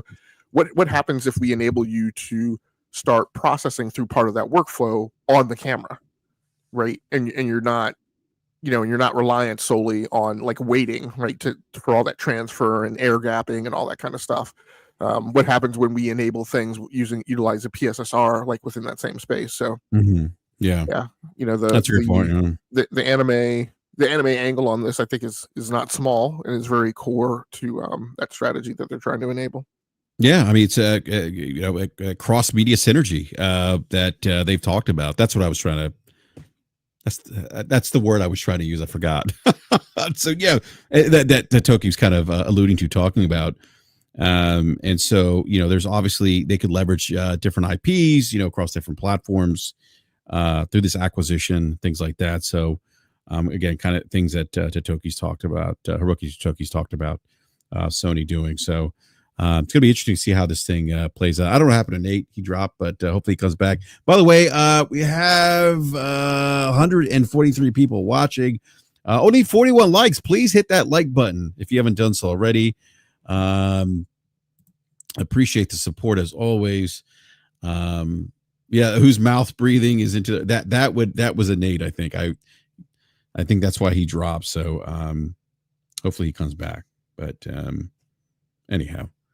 I don't know about people comparing this deal to ABK. Yeah, that's why people do that. And those conversations are only happening on the cesspool of X. All right. I'm sorry. Give me a sec here, Hamp. All right. Hamp, every year, we're at this time of the year. He was sleeping. I believe that it was slow-mo. Not slow-mo. Hold on, Brap. Because you're a big football fan, so yeah. So apparently, and I don't know if this is actually true, but somebody may have just made a meme. But if it is true, it'll be amazing. If it's just a meme made with AI, then it's still funny. But they're talking about Saquon Barkley's backwards hurdle being put into Madden NFL. Oh, that's funny. That is funny. Saquon Barkley destroyed us. Anyhow. Hamp, this time every year, there seems to be controversy. There seems to be controversy anyway in gaming, but there's always controversy as it relates to the Game Awards show, which this week we learned the nominees for the 2024 Video Game Awards show. I'm sure people are going to be complaining. Certain podcasts, I'm sure, will be saying that they diving into the Sony conspiracies and putting on their tinfoil hats and saying, oh, this is rigged. And then they'll ignore all the other Game Award show that we've talked about on this show, like GDC, like DICE, the Golden Joysticks, and others. I don't think I'm going to go through all the categories. I may do that later this week because there are quite a few categories. But the one category, though, that I do want to talk about is Game of the Year because, I think I talked about this on the last rant that I did, and I was looking at Metacritic, and I said, I seem to me at least, it seems that, let me know what you think too, Hamp. To me, it seems that, at least with the Game Awards show and some of the other award shows from last year, that like the highest Metacritic games for that year tend to end up as the Game of the Year nominees for the different award shows, particularly the Game Awards show. Would you agree with that, Hamp? Ish. Yeah. It's okay. Yeah. There's always a couple outliers of things that are down in the 80s. And then you have your people who hold on to that as a hard, fast rule. And they're like, oh, it's broken. It's broken. Yeah. It's not deserving. I think Nate's having some, technical issues. I think with his mic.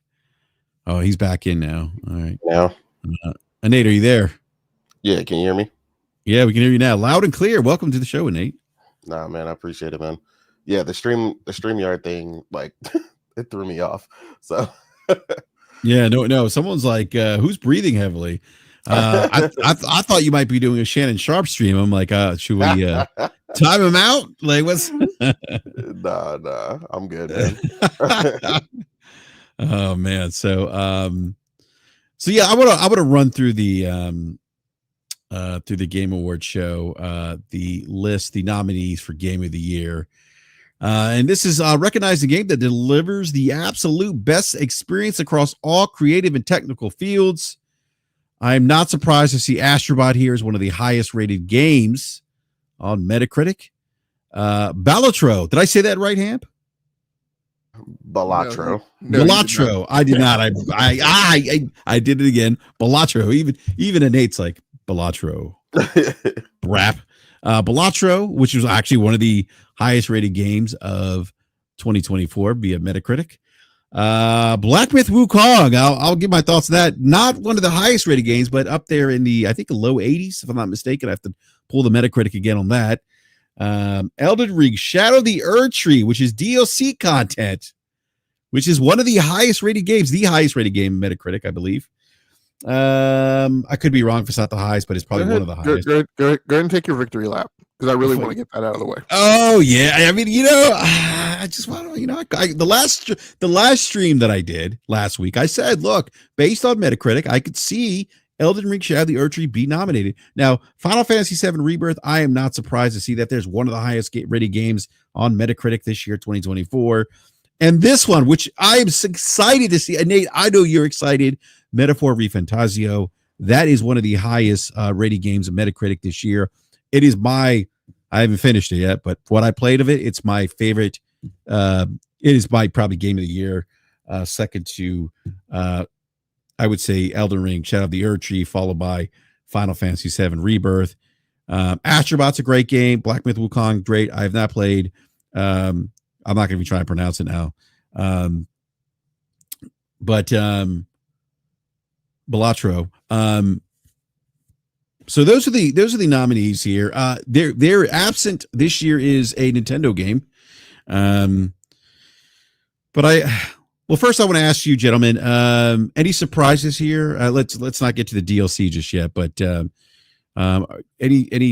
outside of the DLC, are you surprised by any of the picks, or do you feel like this kind of makes sense from what we've seen for the games that were highly rated? Yeah, yeah. Except for the DLC. I mean, I can't grouse about Black. I missed on two. I whiffed on two picks. I had the other four correct. But Black Myth getting in there doesn't entirely surprise me.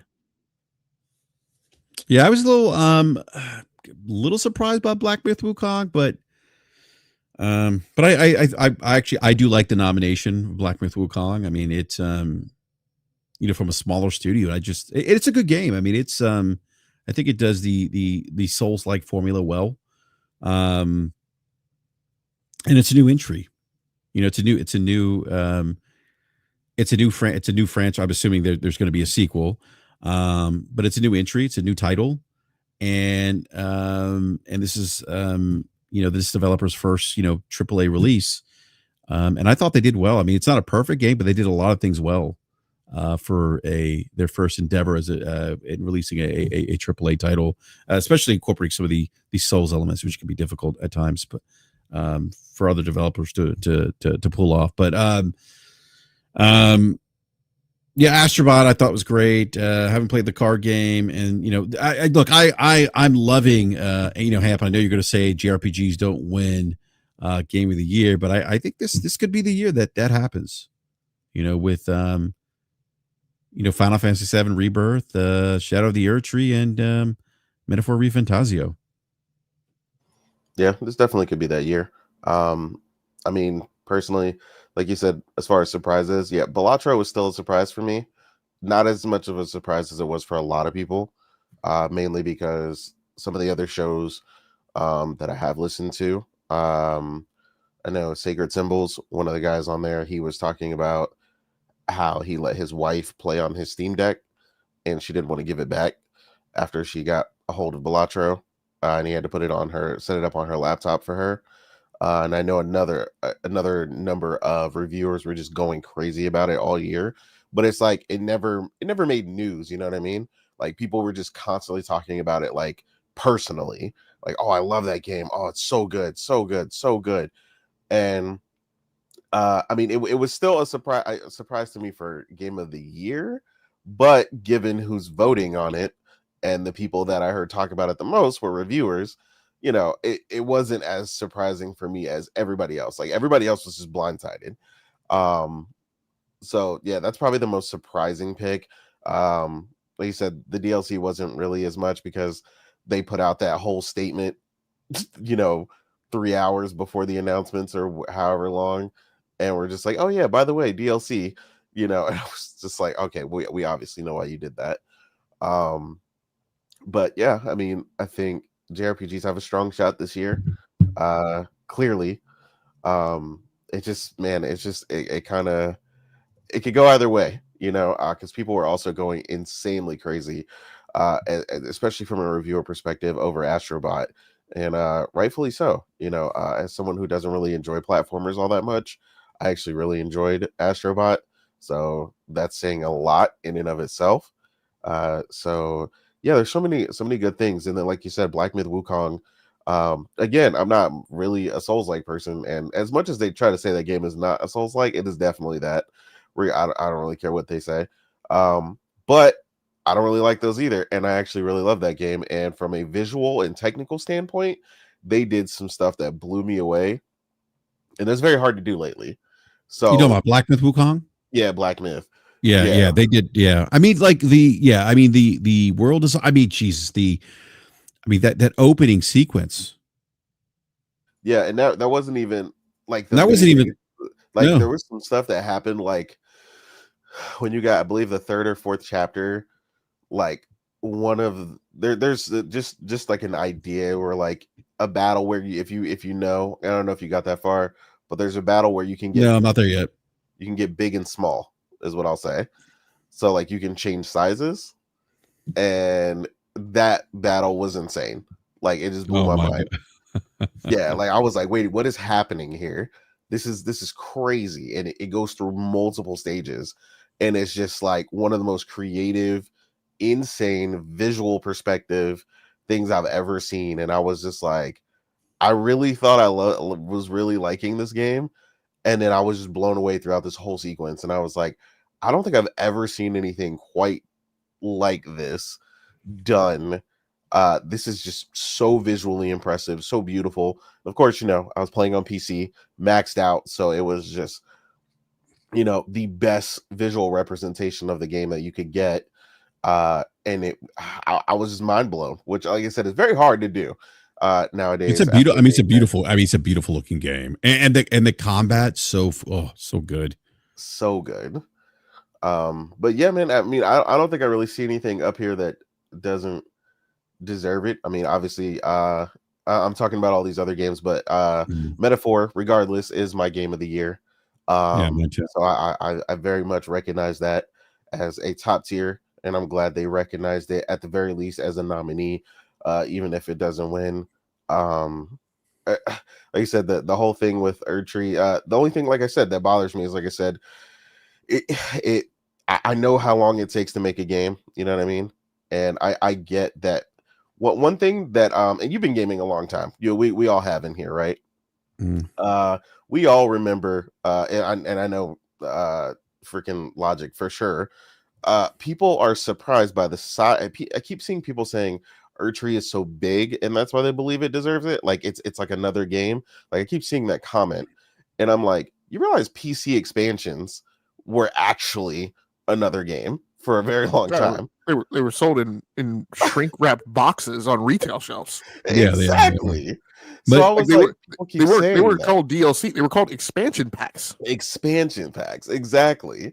So I was like, no, we've had big expansions or massive DLCs, you know, or things like that. Or but those were more PC. That was more PC specific, though. That's a little bit. Well, no, I mean it was, but I'm saying, but we've had, even since then, we've generally speaking, gaming, yes. Yeah, we've had massive DLCs, like, you know, everybody remembers Blood and Wine.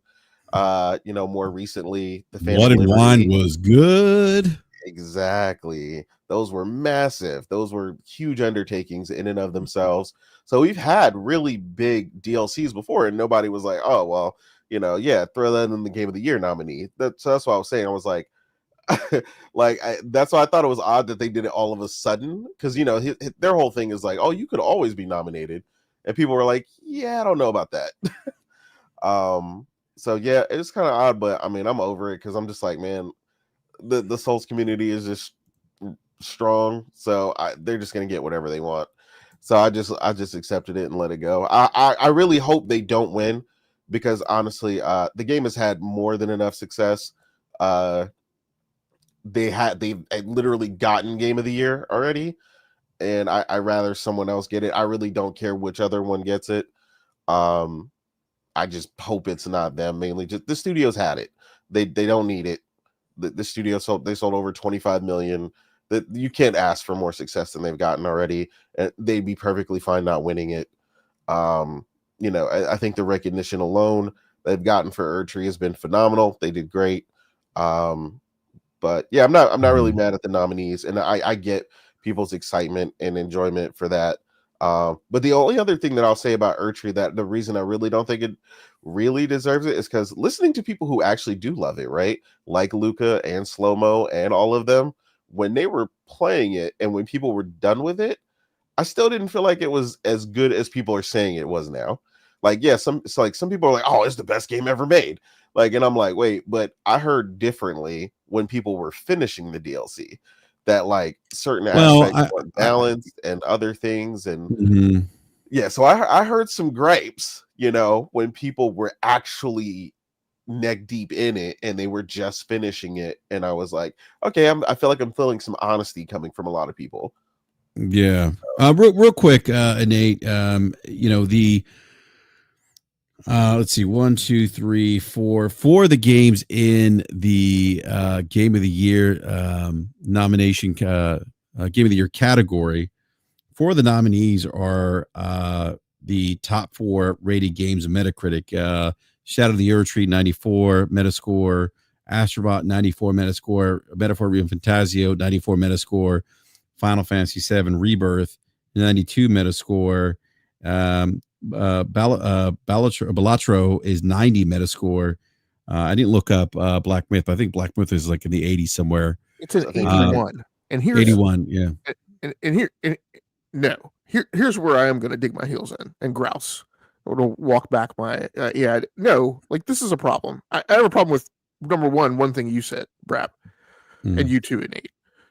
You guys said, this is the year of the JRPG. BRAP, you said you think that. I agree, JC. Erdtree is not a game. Okay,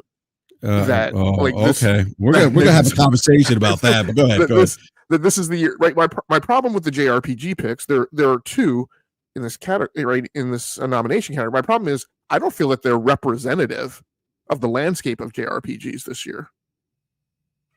Right? Final Fantasy, like I can't. I'm sorry. I mean, look, at this stage, and this isn't to necessarily take anything away from Final Fantasy, but it is the most commercial off the shelf beige box version of a JRPG that I could possibly think of.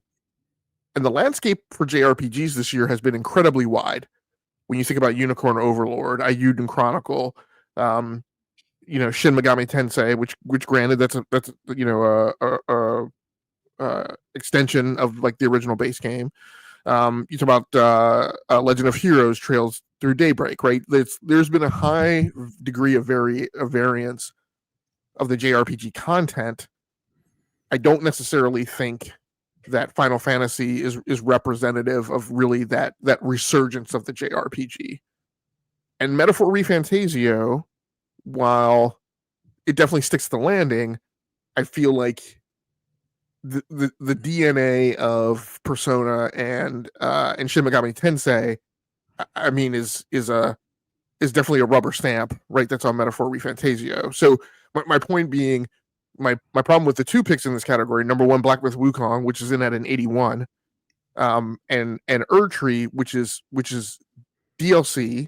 And I'm sorry, I mean, somebody can argue me that I'm incorrect, but I don't know that did anything that particularly presented anything different than what Elden Ring was at its inception. So does the fact that you made a lot of content based on the original framework qualify you for Game of the Year? I don't think it does. The 2 things that I missed that I was arguing, quite frankly, that I was trying to will into the Game of the Year category were Unicorn Overlord and Prince of Persia. And I would have been happier had either one of those 2 gotten into this category, much more so, both of which have a higher Metacritic score than Black Myth Wukong, as does Trails Through Daybreak. Yeah, I mean, I'm not going to argue against you with Unicorn Overlord because that was one of my early runners for Game of the Year, and I loved Unicorn Overlord. So I'm not going to argue with you there. Just to see its nomination come in under the RPG category alone, I was ecstatic while we were watching it live with my team. So yeah, I completely get where you're coming from. I didn't expect it because I know how Vanillaware doesn't really get the big stage credit, but yeah, I completely agree with you and Unicorn Overlord for sure. Yeah, I think I think some of these games that are represented here are ones that were either popular or tend to had or had a lot of eyes or chatter around them. Obviously, there were some of these games outside of Black Myth Wukong were, were the highest reviewed critically acclaimed games of 2024. And obviously that we all know how the voting panel here works. There's a selection of games that the media outlets vote on, and then they tally all those votes, they come out with this list and whatnot. But so Elden Ring Shadow of the Earth Tree is interesting, and I understand. I'm not saying anyone's wrong for thinking that it's DLC, it shouldn't be nominated. That's fine. That's a perspective to have. I think it's a fair perspective, but what I like about it is that it kind of bucks the trend, right? Of because I've always wondered why can't and really I started thinking more about this when Slomo was like, Phantom Liberty cannot be game of the year. I'm like, why not? It's a video game. The category is game of the year, and it's still a video game. And you mentioned Nate, Blood and Wine, and what was the other one? There was Blood and Wine. What was the other DLC for The Witcher 3? There was another one. Oh, I know what you're talking about. Hold on. But Blood and Wine was great, and the other one was great too. And I'm like, and I was thinking about those DLCs, and I'm like, why can't DLC be nominated for Game of the Year if we are nominating games because they are video games, and the definition of a video game is an electronic game that involves interaction with the user interface or input device, such as a joystick, controller, keyboard, or motion sensing device, to generate visual feedback on a display screen like a television, computer monitor, or handheld device. And I'm like, that's what Shadow of the Earth Tree is. Right. It's a game. I guess my pushback on that definition would be that is an incredibly sterile, clinical definition that does not speak to these things as an artistic medium. But which I think invokes a higher degree of nuance and sophistication in that definition. But Earth Tree is still a you mentioned it's you talk about the art form of the art of video games. I mean, it still very much is that, and it does things slightly different from its predecessor, offers a new story. But now, what does it do that's different than its predecessor? And I'm not talking about new content, right? Like the fact that you add another boss in, to me, isn't doing something different. What is it that it does different from a design perspective? Oh gosh, I got to remember all the things it does differently. Hold on a sec here.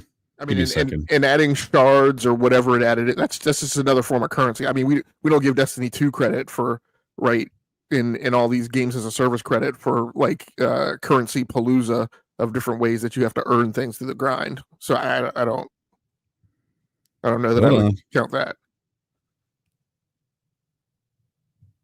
No, let me look this up real quick because I don't remember all the differences.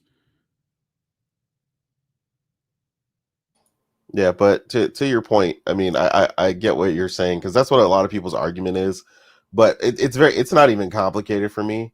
Like, I mean, I know Logic is very getting more technical with it, but for me, it's really simple. The Game of the Year category is named one thing: Game of the Year.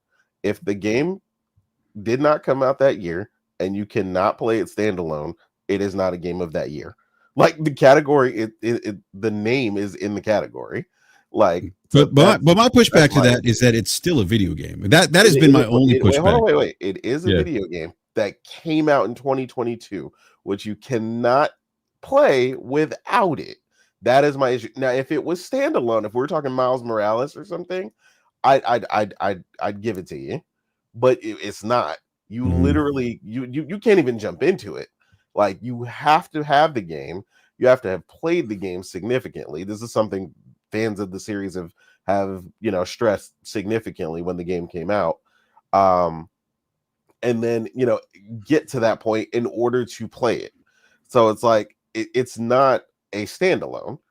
So that's my biggest thing. Like, I'm not saying it's not a video game. You're playing a video game, but you're playing essentially an extension of Elden Ring, which came out in I- 2022.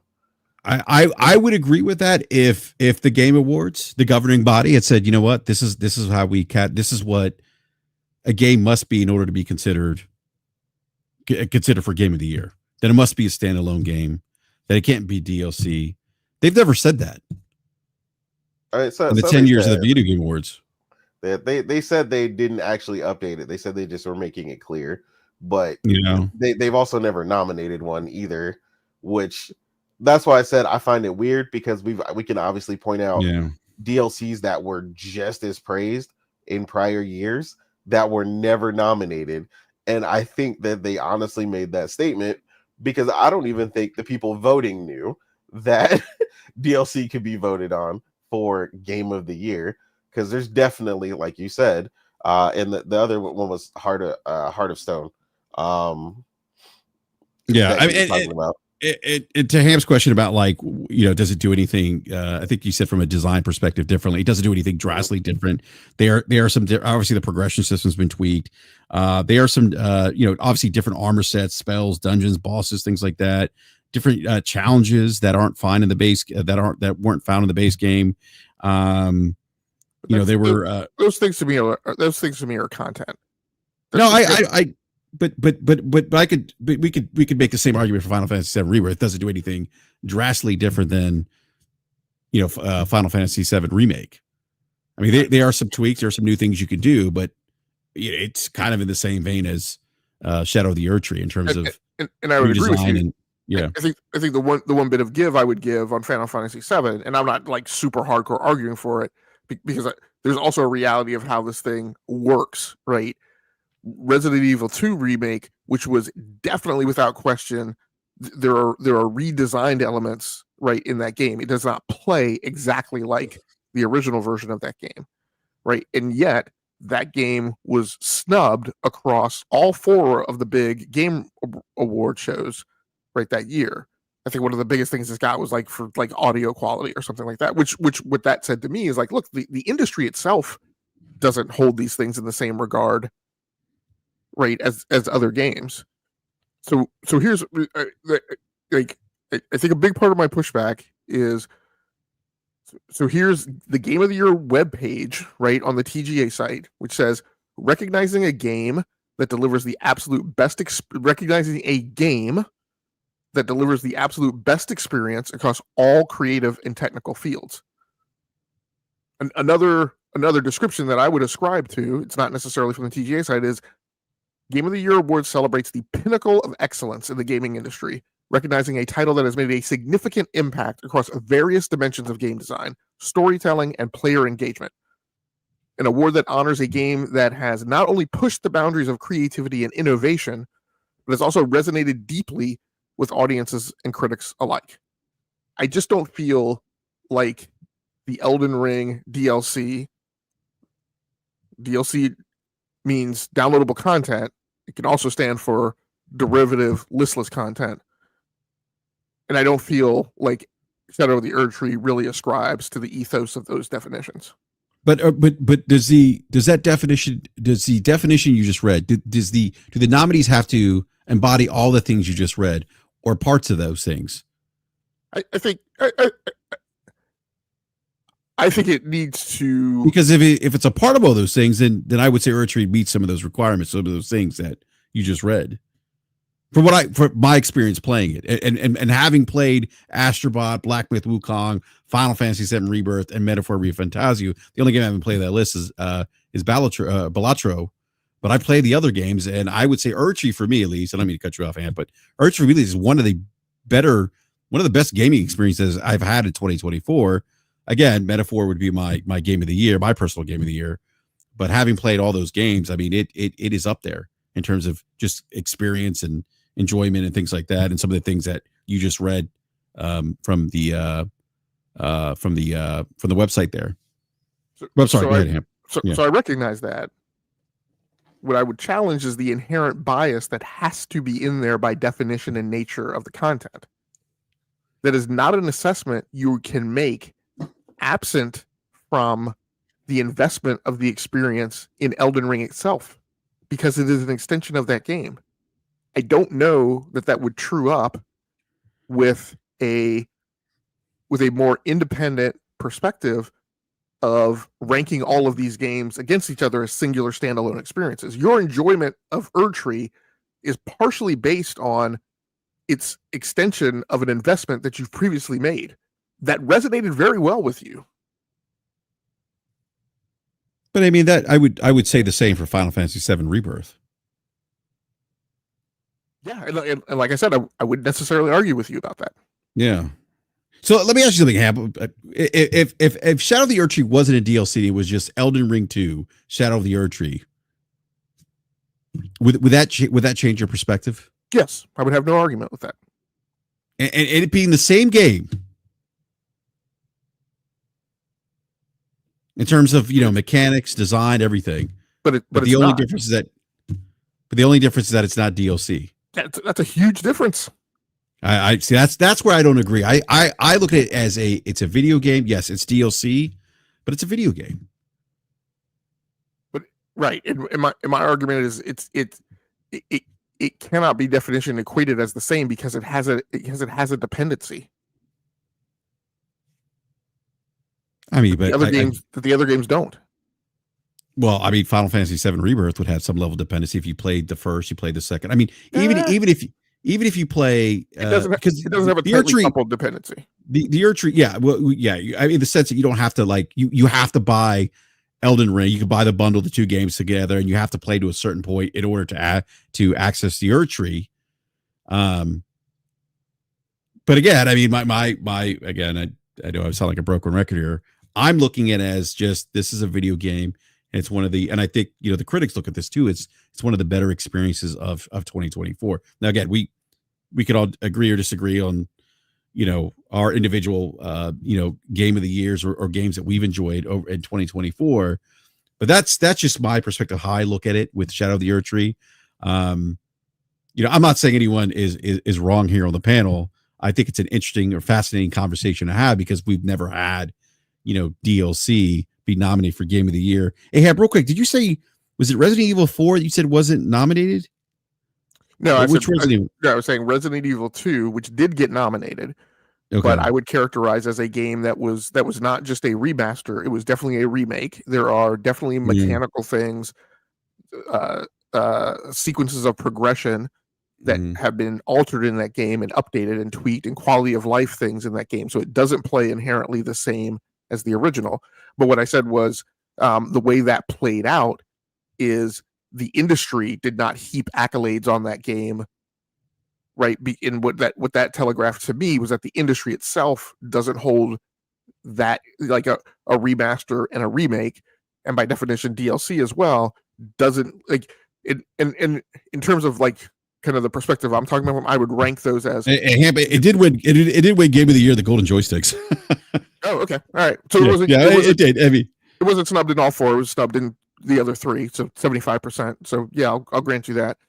But my point is that but also there's much more heavy industry voting bias in DICE, and then more so than the TGAs or Golden Joysticks in the GDC awards. And in those shows, the game didn't break out as Game of the Year. Yeah, I think I think it was awarded like a award for audio or technical achievement or something. Yeah, and in Game of the Year 2019, which is Resident Evil 2. I mean, it was up against Sekiro, Shadows Die Twice, Control, Super Smash Brothers Ultimate, Death Stranding, and The Outer Worlds. Those were the nominees that it was up against. I mean, look, my from bias is going to kick in here. I would have picked Sekiro 9 times out of 10 or 10 times out of 10. But I in that list, to me, Resident Evil 2 would have been the second best game that I played that year, followed by Death Stranding. Yeah, and as far as your perspective on it, I can't take that away from you. I'm just notifying you that you stand on the wrong side of history, because the nation that is the gamers of the planet stand against you. The vast majority of people feel that Elden Ring, Shadow of the Erdtree should not be a nominee for Game of the Year. Well, Hamp, times are changing. Hey, I heard the whole industry is changing just this year.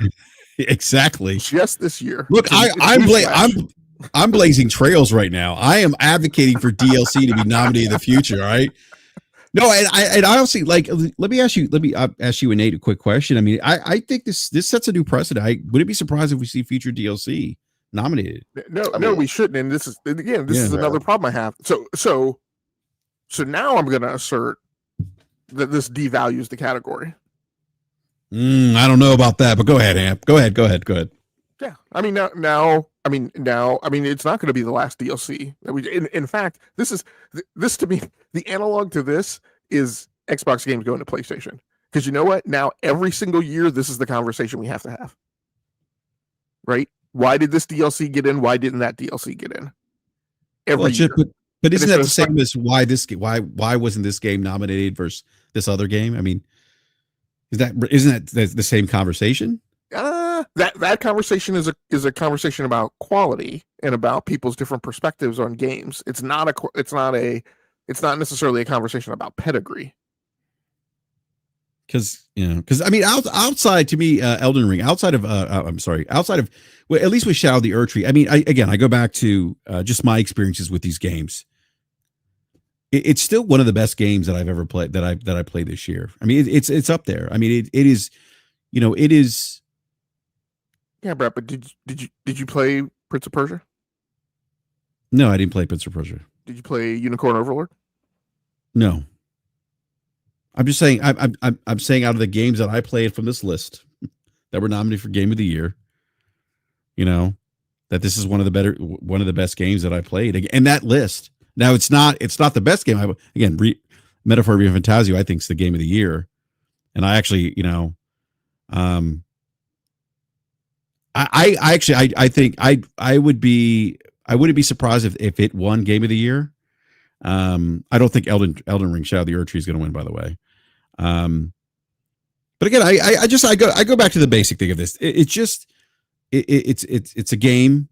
It was a great experience, and I look at games as experiences. There were some differences in Erdtree versus the original. Some of those I just read earlier. And I just don't. I understand it's DLC, but I'm not focused as much on the DLC, it being DLC as much as I am that it's just a video game. Well, I know because you already paid your fee to get behind the paywall. Yeah, but again, I mean but it's still a game, paywall or not, it's still a game. Okay. Yeah. All right. And Nate, what say you, sir? Do you have any other thoughts on this? No, I mean, like I said, I agree with the part where Ham said, I mean, because my biggest issue with this is that I said personally, I feel like it muddies the waters on, like he said, what gets in and what doesn't. And then it's gonna, I get what you're saying, like, well, that's always the question, right? With video games in general. But the question was only, does this video game that came out this year, that is a game that you can just purchase off the shelf, get in or not? Like, based on its quality, right? And like I said, I think about this as someone who also worked, because I know he's not here, Forte, but I remember working at GameStop, and I was like, I can imagine trying to explain this to someone who was like, yeah, they come in and go, let me get a copy of that Erdtree, be like, well, that's not exactly how that works. So first you have to purchase this. Yeah, we all know this is coming. Steam the sale is probably live now. Steam does a sale even just off the nominees. Yeah, right. Yeah, they do. So what are they? I'm going to look it up. I mean, what are they doing about Erdtree? Because they better not be selling Erdtree without also heavily discounting Elden Ring. True. Yeah, it's definitely questionable, some of the stuff that came up here. Like I said, none of the stuff is really surprising ultimately, closing out the topic, but Balatro still kind of throws me, but again, like I said, I'm not surprised from a reviewer standpoint that got thrown in there. I still think some other games definitely deserve that slot more, but hey, it's their decision at the end of the day, and they felt super strong about Balatro, which is very evident by its like 67 nominations in like everything. So yeah, I don't know, man. It's yeah, I'm just like I said, it sucks to see what it might muddy the waters for other things going forward for the Game Awards specifically, because this is very big, right? Just to in closing, someone asked, why does it matter so much at one point? You know, the Game of the Year specifically, and I was like, look, you can say what you want, but I've seen hundreds and thousands of posts for people who didn't know Balatro even existed or what the heck it was, that all went out and bought and are playing the game because they just had to know what the heck You this mean game was. Balatro? But like, that's what I'm saying. Like just from the nomination, like it didn't even win. And I imagine their sales are soaring overnight just from all these people that are just like, all right, I'm curious. Like I gotta jump in. So it's like they didn't even win, and it's that crazy. So yeah, I don't know, man.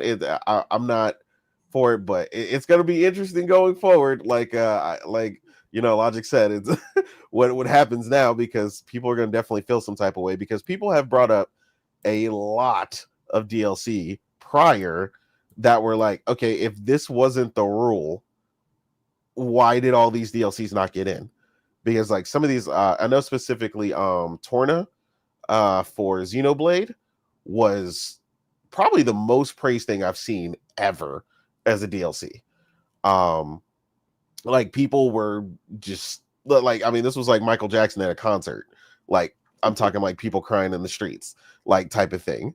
Like, and people are like, well, wait a minute. You know, even Gene Park brought it up. You know, he was like, wait a minute, what about Torna? You know, like this game's DLC was unbelievable, and you could purchase it standalone. Nintendo even went out of their way to make sure you could purchase it standalone, physically and DLC, you know, and just downloaded. So yeah, I think you got some people questioning in the streets, like, wait a minute, you know, I was a big fan of this DLC. What happened to that? You know, so yeah, I don't know, man. It just gets muddy, but I get both arguments. I just think like now in the future, man, people are going to be looking at this category real crazy. So yeah, I just think that's what it's going to be, man. It's going to turn into the Wild West out here. Yeah, and actually, Steam is okay maintaining its consistency, because actually they're not having a nominee sale, at least not right now. They just have a new subgrouping of the 2024 nominated titles, and they have all the titles, but they themselves are not putting those games on discount. So some of them are discounted just because, you know, just by happenstance, the publisher discounted it. But like here, Elden Ring, Shadow of the Erdtree sits at $39.99. Hey, do we have time to do? We don't need to do every single category exhaustively, but I would like to talk about like a couple of, like the highlights and the breakouts. Yeah. Did you have specific categories? Yeah. You wanted to go over? Yeah. Yeah. Which ones? It's best game direction, best narrative, Senua's Saga, Hellblade 2, and Silent Hill 2 getting a nom. Yep, I saw it. Yeah, Silent Hill 2. Yeah. So it's always mostly I'm looking at games that it's nice to see, like, you know, with teams, you know, teams adversity, things people have gone through. So best art direction, Neva got a nod. It's good to see that. Yeah. Indie getting in there. Oh, see, another DLC's in there too. Oh, which one is that? Oh, Elden Ring? Yeah. Yeah, I don't know that DLC has ever been barred from any other category other than Game of the Year. But I don't know. I admit I haven't paid attention that closely. Yeah, so somebody said Phantom Liberty got a nod for something else last year. It got its controversy was it got a nod for best continuing game, which has normally been associated with a live service game. Exactly. Yeah, I thought that was weird, which is why I was like, why don't they just have a DLC category? Like they're just like allergic to that for some reason. Like I was like, just have a DLC category. Like that simple, but they just refuse to do that. So I get you. Yeah. Best score in music, Stellar Blade getting a nod. Absolutely. I actually was gonna riot if that didn't get a nod in soundtrack. Like that soundtrack. If you guys have not played Stellar Blade, you have no idea what you're missing soundtrack wise, man. That it's been a while since I've noticed music. Hold on, what in the category was this entire again? Game. Score and music. Music. What game? I'm sorry, Nate. What game were you talking about? Stellar Blade. Okay, yeah. Yeah, Stellar Blade was phenomenal from start to finish. Like with its OST, man, I was just grooving the whole time throughout each segment. All the new music, the remixes they threw in there. Like honestly, man, I was just so shocked at how amazing the music was in there. And that's not to say the rest of those games didn't have it, because a lot of the other games in here definitely got it. But yeah, like Stellar Blade was several tracks throughout the entirety of the game that were just all done so amazingly well. So yeah, I was really excited to see Stellar Blade at the very least got the nod there. So this actually happens, I think, pretty consistently every year. Call of Duty getting a nod for best audio design. I think people sleep on Call of Duty. They do not understand the total level of effort, the total number of audio engineers, sound engineers working on all of the audio for Call of Duty, as well as all the music. Like it's amazing. Like you look through the credits, and we've cited before that there are problems with like trying to peg an estimate of the overall like cost and size of a game based on solely on the credits. But like the number of people you see working on audio is just it flabbergasts me every single year. And then again, Senua's Saga to Hellblade 2 and Silent Hill getting a nod for that. Best performance, Brianna White. This one coming from one of your favorite games, BRAP, Final Fantasy VII Rebirth. Yep. Hannah Tell. I have not played Life is Strange Double Exposure, but quite honestly, it's really been the first one that I've ever felt like I need to get around to it. But Hannah Tell getting a nod for that. Humberly Gonzalez, the lead in Star Wars Outlaws. So that's great in my opinion. Yeah. Given all the hate that Outlaws has got. Yeah, go ahead. I think I think Melina Jurgens, I hope I'm pronouncing her right, Jurgens will win probably with Senua's Saga Hellblade 2. Yeah, I agree. Yeah, I'd be surprised if she did not. I do love Brianna White's voice acting for Aerith. But I haven't played the other games, Silent Hill 2 or Star Wars Outlaws or Life is Strange Double Exposure.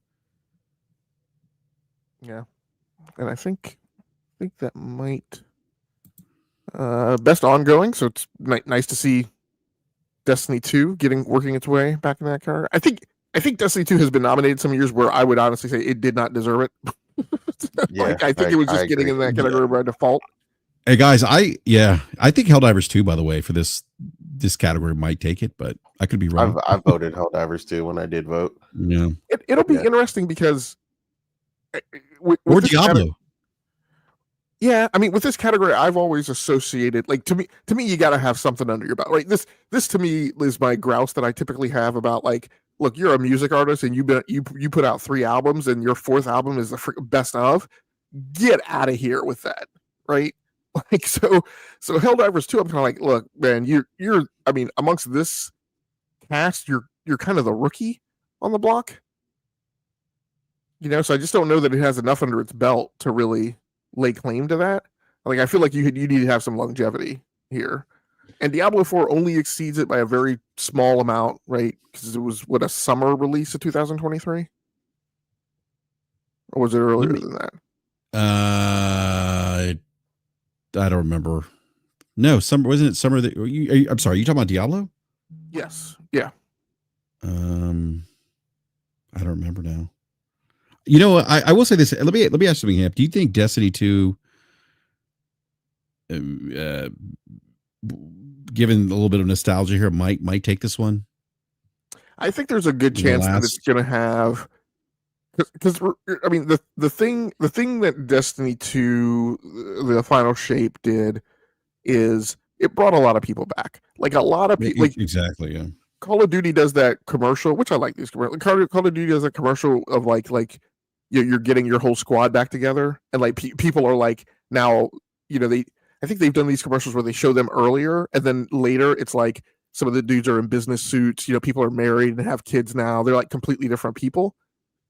Like that, there's a little bit of that went on with Destiny 2, right? You have fire teams that were hardcore, that then drifted away from the team, and then like that fire team got back together, So, when I look across this cast, it's like, and I'm sure Fortnite brought people back, but I don't think Fortnite brought people back in teams, right? I think people individually came back, and maybe they collaborated with friends and stuff. But Destiny 2 had this effect of like getting the band back together, and it's probably very likely the last time it'll ever do that, right? So, I suspect it's got a good shot.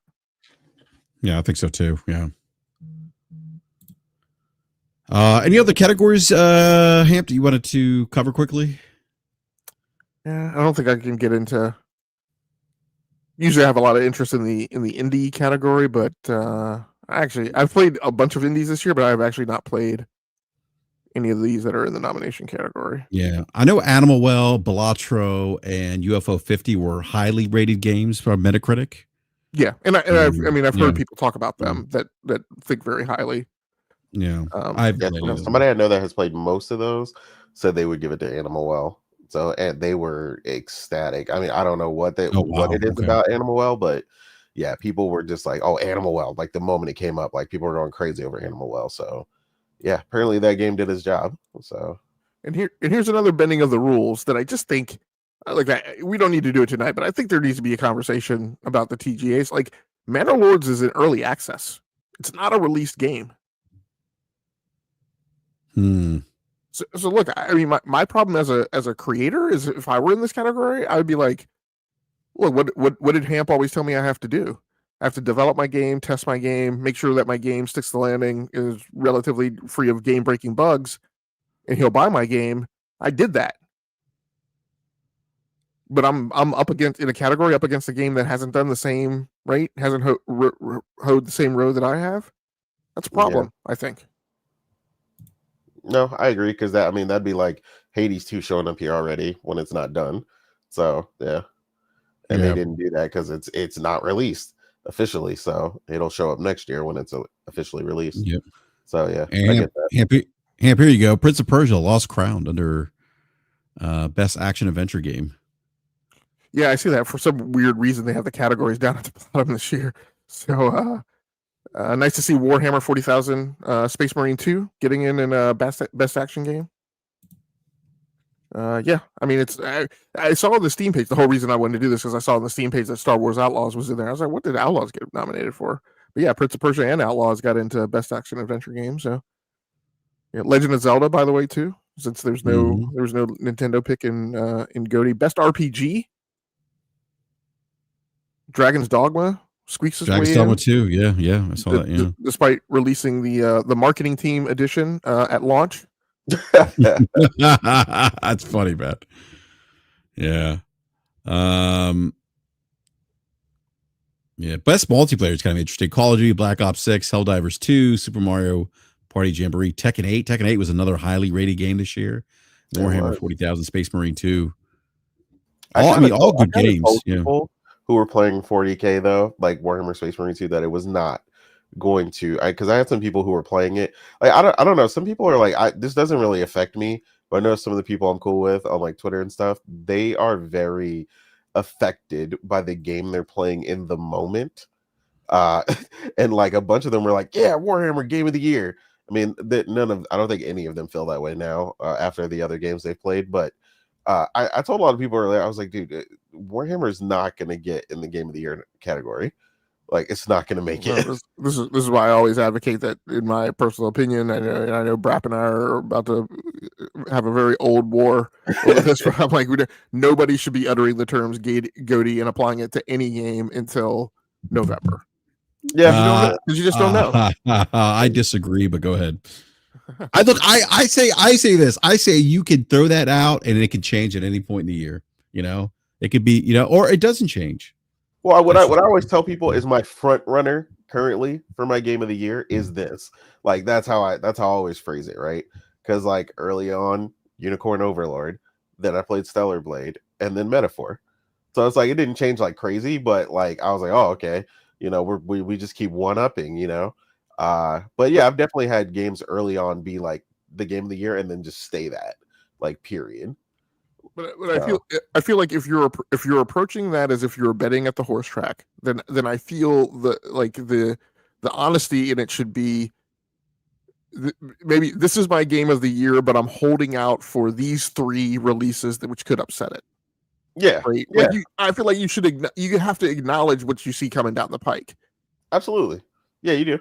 That's why I said. Yeah. That's why I always just call it my front runner for the year. But I was like, but this, and this could still, take the throne. Is how I tell people. Yeah. You should do like BRAP does and make a declarative statement, right, as each release comes out that like, oh, that's the game of the year. Yeah, I a game of the month. I tend to do that. I think like Elden Ring, I was like game of the year, and then I played Black Myth Wukong game of the year, and then I play, actually I didn't say that about Astrobot, believe it or not. I thought it was a really good game. I just didn't think it was game of the year for me. But yeah, I mean, Metaphor v Fantasia, I think within 10 minutes of the game, I was like game of the year. Yeah, Metaphor was very early on my game of the year. Like I was just like, wow, yeah, this is it. So yeah, and that's saying a lot because I really loved a lot of those other games that I mentioned. Like I said, Unicorn Overlord and Stellar Blade were both just. I think what's more so shocking, and what I'll tell people this year, is that never say never, because I always tell people never. There are games, genres that are at the very bottom of my list, but I always tell people there is always room for something to come up and surprise me and be amazing. And like I said, platformers, puzzle games, fighting games are all like pretty much at the bottom of my list as far as games I don't really play anymore, or rarely. And Astrobot was phenomenal, this year. And I even acknowledge Prince of Persia, even though I do not I played it for about 10 minutes. I'm not gonna hold you the demo, but the game was phenomenally crafted. It was it was smooth. Everything about it was polished. Like it was really great. And again, I can recognize the quality in a game that's just not built for me because I'm just not a Metroidvania fan. But yeah, that game again was just such high quality.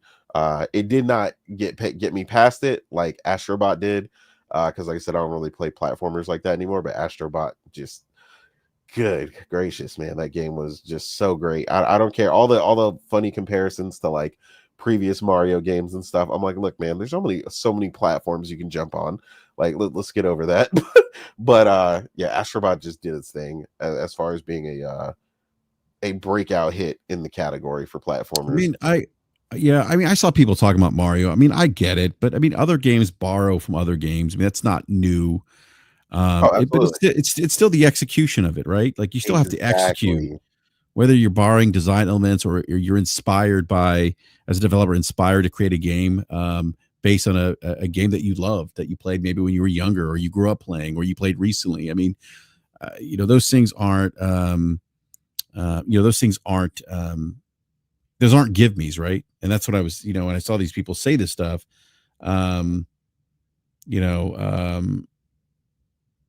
just like, look, you still have to stick the landing, as Hamp says, right? You still have to stick that landing, and they did. Absolutely, yeah. So in the strategy category, nice to see Kunitsugami, Path of the Goddess get a nod, because I think that game was a sneaker. Yeah, it was, and I beat that this year. And Unicorn Overlord finally getting its due in that category. Exactly. Yeah, Unicorn Overlords. Yeah, I hope they take that category because they deserve it 100%. And this did not originate from me, but I heard Snowbike Mike severely frustrated over the best sports and racing category, which, as a big racing fan, I always have a problem with that category being clumped together. But yeah, like no NCAA college football in this category is amazing. What? So that is, you don't ever hear me say the word robbed with the award show. That's robbery. No, I mean, I agree. I don't even play sports games anymore, but I was shocked that the college football game wasn't in here. That game Yeah, was WWE 2K24. Get that shit out of here. And Topspin 2K25. Yeah, I was like, what? Topspin's goat, by the way. It's goaty. Yeah, I was definitely shocked When's that it didn't make it. When's the last time we had a good tennis game, by the way? I'd have to go back. Well, I'd have to go back. When was that? Wasn't it the debut one, basically, that came out on the Xbox 360?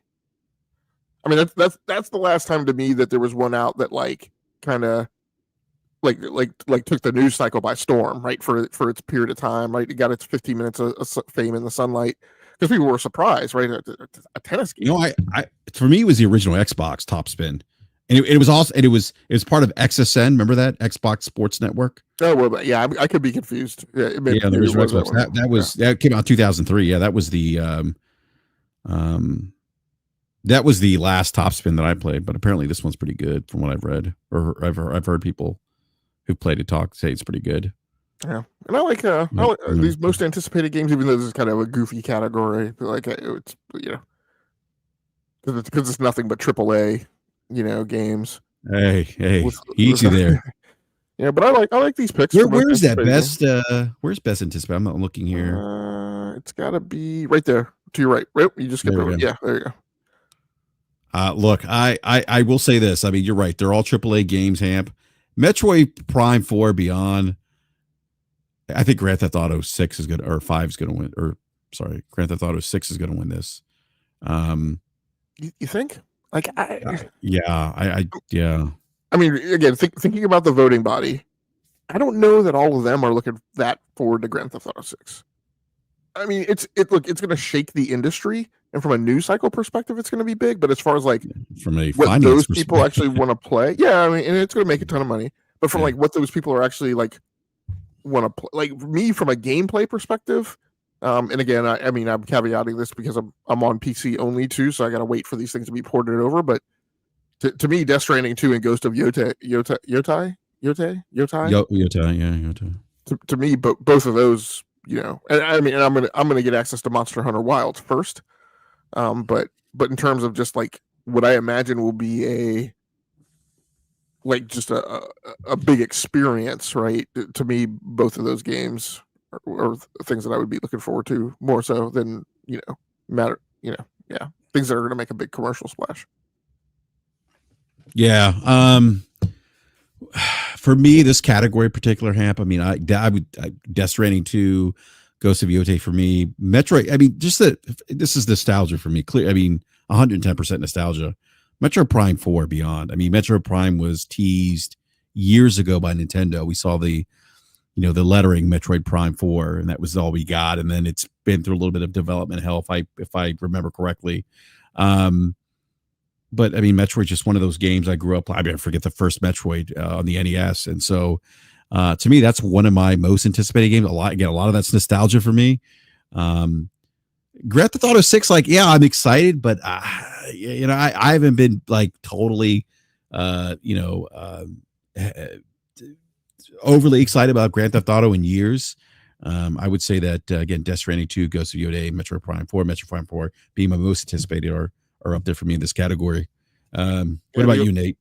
Yeah, I'm sorry. Go ahead, Dan. Yeah, the only thing I'll say is that the only reason I give a crap about Grand Theft Auto 6 is because the tech that they build will potentially be used for the next Red Dead Redemption. And that's the only yes. Yeah. What if we get a Red Dead? We won't get a Red Dead Redemption 3 teaser, but that would be amazing. We won't. It's still probably too early. What about you, Nate? This was actually kind of tough for me, man. Mainly because, like, I mean, yeah, like I'm kind of like you. Like Grand Theft Auto is like an automatic. You know what I mean? Like I am always like I remember, and it's tough for people right now because GTA 5 went through from PS3 to now, like so it's been out for so long. But I do remember like how phenomenal that release was and the things that they did. Mission variety wise and stuff like that. So I mean, I know it's gonna blow my mind when it comes out. But if I had to pick it 100% and just not give it that automatic gimme, it's probably Death Stranding 2, man.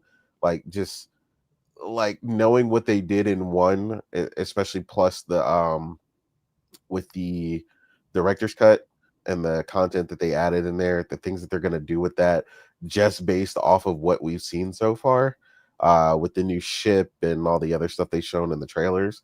Like, I am just losing my mind about what is going to be in that. And if you've beaten Death Stranding, you know what I'm talking about. Like, the revelations that happen throughout that story are just on a whole different level. And it is one of my few games that in the last couple of years that I've given a 10 out of 10. That game just blew me away. So Death Stranding 2 is top of the heap for me. Like, I cannot wait.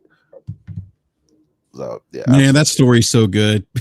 so good. People, I mean, there's this. I think I talked about this a couple of weeks ago. There's a scene with Die Hard, man. That's one of the best scenes I think I've ever, like, just the acting, the voice acting, the way that the character conveyed emotion. Like, it was like, what? Like you probably know what I'm talking about. Like, it's, I know exactly the scene you're talking about. And I'm like, I felt that. It was so, like, it was so you felt it. You felt it. So yeah, I think Death Stranding 2 is going to be good, I think. Now, I will say we don't have to get into detail.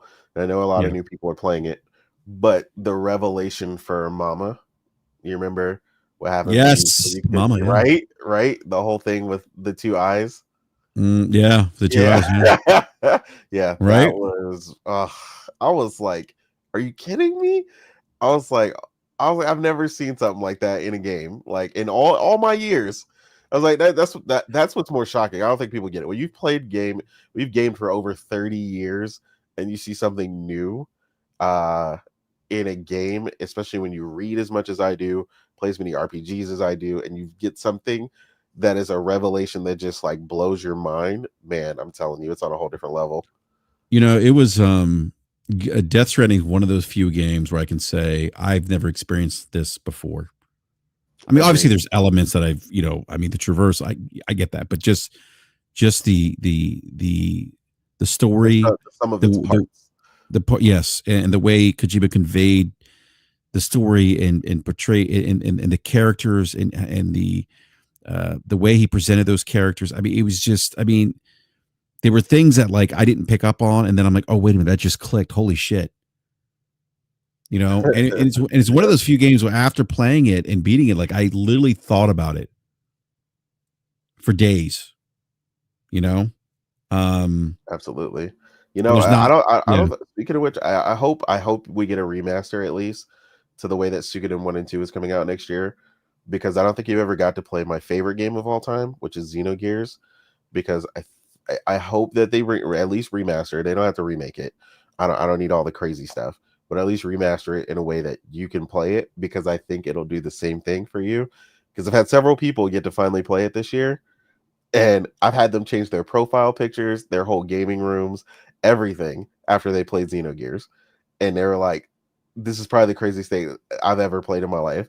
Like, they were like, I know people ordered the anthology, they ordered the soundtrack, they went crazy. I was like, dude, I told you. I was like, look, you guys, like, people always know me. Like, anybody who knows me knows I recommend, like, some of the top games. Like, I'm never going to steer somebody wrong.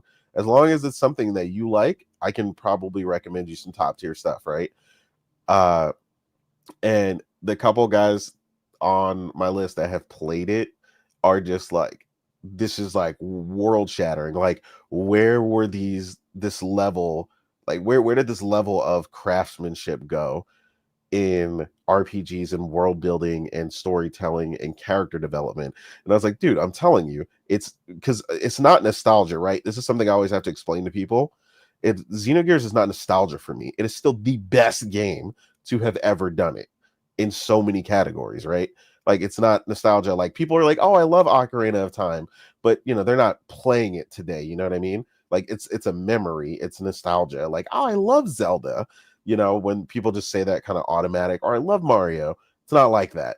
It's like, currently, it has still not been surpassed. And I was like, people just don't really get it until they play it. But that's a for instance that I hope you, because of how much you appreciated Death Stranding and the story and the revelations that take place, that is one of the games early on, Xenogears, that gave me that level of revelation. and like, oh my God, I can't believe that's happening. Wait, that's related to that, and time skips, and this person's from the past and a reincarnation, and like I'm telling you, blows your mind. So I hope you get to experience that one day. Yeah. Well, look, gentlemen, Nate, thank you. Hamp, Nate, everyone in the live chat. Do need to wrap up the show. Want to thank everyone in the chat for watching us. Please do me a favor. We have 115 people watching right now. And please hit that like button if you haven't done so already. Helps people find the channel.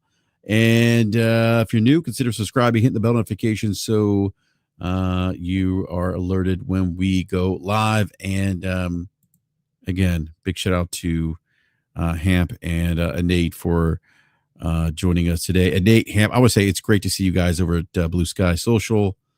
It's so much better over there. It really is. But I've been enjoying myself. Yeah, I have as well. I'm actually on there more than I am on Twitter now. Hamp, I don't know if you want to be found, but if you do, let everyone know they can find you. Yeah, you can find me over at Lee Hampton at bluesky.social or .bluesky.social.